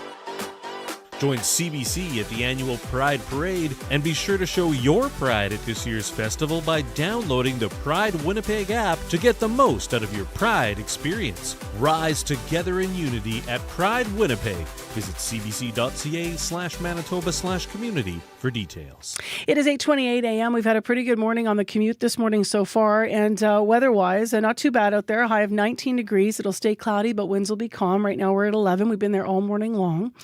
Still raining in Brandon, 5. Thompson, cloudy and 8 degrees. And we just want to mention what's coming up on the Radio Noon column between 12:30 and 1 this afternoon. It is Canada Post, and a strike deadline, of course, that's looming for Friday. We talked to a worker this morning who said he doesn't want to go out on strike. That was one of the perspectives in the conversation. But we're going to hear more about the other side of who might be impacted by a strike as well. So all perspectives welcome on the call-in. The question is, will a Canada Post strike impact you? If so, how? So if you're on the other side, if you're a receiver of the mail, do you rely on Canada Post for mail and parcels? So they're going to be looking for that conversation between 12:30 and 1. And if you want to engage, make sure you're tuned into Radio Noon. It is right now coming up to news time. Just enough time to thank the people who worked on the program today. So out in our news center, we have Joni Nicolo and Heather Wells, who we'll hear from in a moment, and Megan Ketchison. Thank you, guys. Our producer in unit is Nellie Gonzalez of all the shows in our current affairs unit, morning, noon, as well as Up to Speed. Leif Larson is a senior producer of audio at CBC Manitoba overall. And then the associate producers who worked on the program today, Chidi Akuma, as well as Carmen Ponto, had items in the show today. So did reporter Jim Agapito and our community reporter in unit, Shanalee Vidal. So thanks to everybody for their work today on Information Radio. I'm Marcy Marcus. I also want to thank our live team here behind the glass, Corey Funk, Abby Adeyemi, and Brad Lillies, who's the producer of our YouTube stream. Right now, it is time for your CBC Winnipeg News.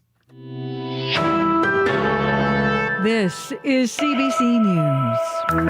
Good morning. I'm Heather Wells in Winnipeg at 8:30. It is 11 degrees, cloudy throughout your day, although we do clear tonight, a high of 19.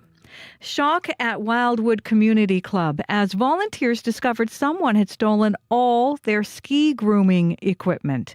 Brent Pruzak says a modified Polaris snowmobile side-by-side with a plow on a 22-foot double-wide trailer had been locked up next to the community center. He says he went to the club yesterday to move that equipment to a secure facility when all he found was a sawed-off lock and tire tracks. Pruzak says it is going to be difficult to replace. A lot of work goes into the machine just to get it ready to groom, so that's very disappointing. We've put in a lot of hours just modifying it to groom. The value, on the whole package is $75,000 to replace it, but it doesn't just happen overnight with this kind of equipment. Pruzak isn't sure how they'll replace the trail groomer. Winnipeg police are investigating.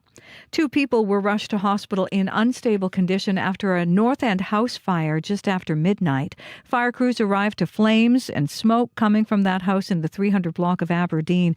Firefighters learned 2 people were still inside the house. They were rescued and rushed to hospital.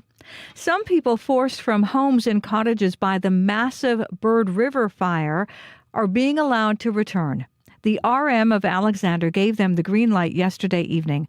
Mayor Jack Briscoe says the decision only affects people west of the intersections of Highways 313 and 315. Properties to the east remain under an evacuation order. Briscoe says those allowed back in have to be prepared to leave again within 2 hours if notified. If you looked at the land mass just on the map, that's probably close to half, maybe 1/3 of all the people that are affected can go back. And a very big estimated number is it's affecting 1,000 people. So it's possible that a few hundred people are going back, and the rest are still not allowed back. Briscoe says no structures have been lost in the municipality. People with places in Beresford Lake and Nopaming Provincial Park where the fire is raging have not been as fortunate. The province is aware of 20 structures that have been damaged, and the park remains under a state of emergency. The nearby RM of Lac du Bonnet is also letting more people go home. That came last night. But some wildfire evacuees are still waiting. Marilyn Hoskins was forced from her home last week. Our safety is priority, and we understand that. Sure, we're frustrated, but there's no point in being angry or because it's out of our hands. Hoskins and her husband have been staying at a hotel in Selkirk for about a week. People with special event bookings face last-minute wrinkles in their plans. The out-of-control wildfire near Whiteshell Provincial Park is to blame. Jessica Boswick's wedding is this Saturday. Her venue is in the park, which is still closed because of the wildfire, and she is now scrambling to find a backup location. It's stressful to try and rearrange everything in such a short period of time. Especially when weddings are booked like over a year in advance. Boswick and her fiancé hope the park reopens before their wedding day, but no matter what, she says they will still get married on this Saturday somewhere. The PWHL final is underway with the Ottawa Frost off to a good start. On the outside, Clark, she scores! Your overtime hero, Emily Clark! Emily Clark with the overtime winner as Ottawa beat Minnesota last night in Game 1 of the Walter Cup final. 2-1 was the final score. Game 2 in this best-of-5 series goes tomorrow night again in Ottawa. In the Stanley Cup playoffs, the Edmonton Oilers are in Dallas tonight for Game 1 of the Western Conference final against the Stars. And, of course, Dallas advanced by beating the Winnipeg Jets in 6 games. The winner of this series moves on to play for the Stanley Cup against either Florida or Carolina. And the Florida Panthers, with Paul Maurice, opened that best-of-7 Eastern final last night with a 5-2 win over the Hurricanes. You can find more news updated throughout the day. Just head to cbc.ca/Manitoba. Geez, Florida's finding the back of the net everywhere, huh? It was good to watch. I only saw the first period, but, they were convincing. Lots of goals. All right, thank you. You're welcome. Heather Wells in our news center. I just want to play one final call. We've been talking about adulting. We got this call from someone who's been an adult for quite a long time. Hi, I was born in 1941, and drifting was almost required when we finished high school. We were supposed to get a backpack and hitchhike around Europe. Bye now. How much you would learn from that, right? I've been chasing that gap year my whole life. I tell you, I started working right away, going to school, college, university, all of it, and you'll never drift again. There is that. All right, let's get to what's happening with a final look at our morning commute. Corey's here. That stall at Pembina and McGillivray is now clear, but southbound Main, just past Burroughs, there's a multi-vehicle collision blocking the middle lane, so keep left or right to get around that. Abby, look at this. Look outside. Some sunshine picking through there. Still little. Still little. Though downside, temperatures still climbing close to 20 degrees. We'll see clearing by the evening period. It's cool up north, warming up close to 20 degrees. Overall, it's dry. It's mild across the province, but it's going to be cool tonight. Congratulations to our colleague who's here this morning, Corey Funk, who is celebrating today and will be honored. We have service awards at CBC with 5 years. Woo, woo, woo. Yeah. So that's coming up a little bit later here. Just a little in-house congrats to our colleagues who are celebrating different milestones, 5, 10, 15, 20. Maybe there'll even be some 25s in there. Thanks, everyone, for listening to CBC This Morning. I'm Marcy Marcusa. Take care, be well, Manitoba, and we'll be back again tomorrow with another edition of your morning show, Information Radio. The Current is coming up next with Matt Galloway.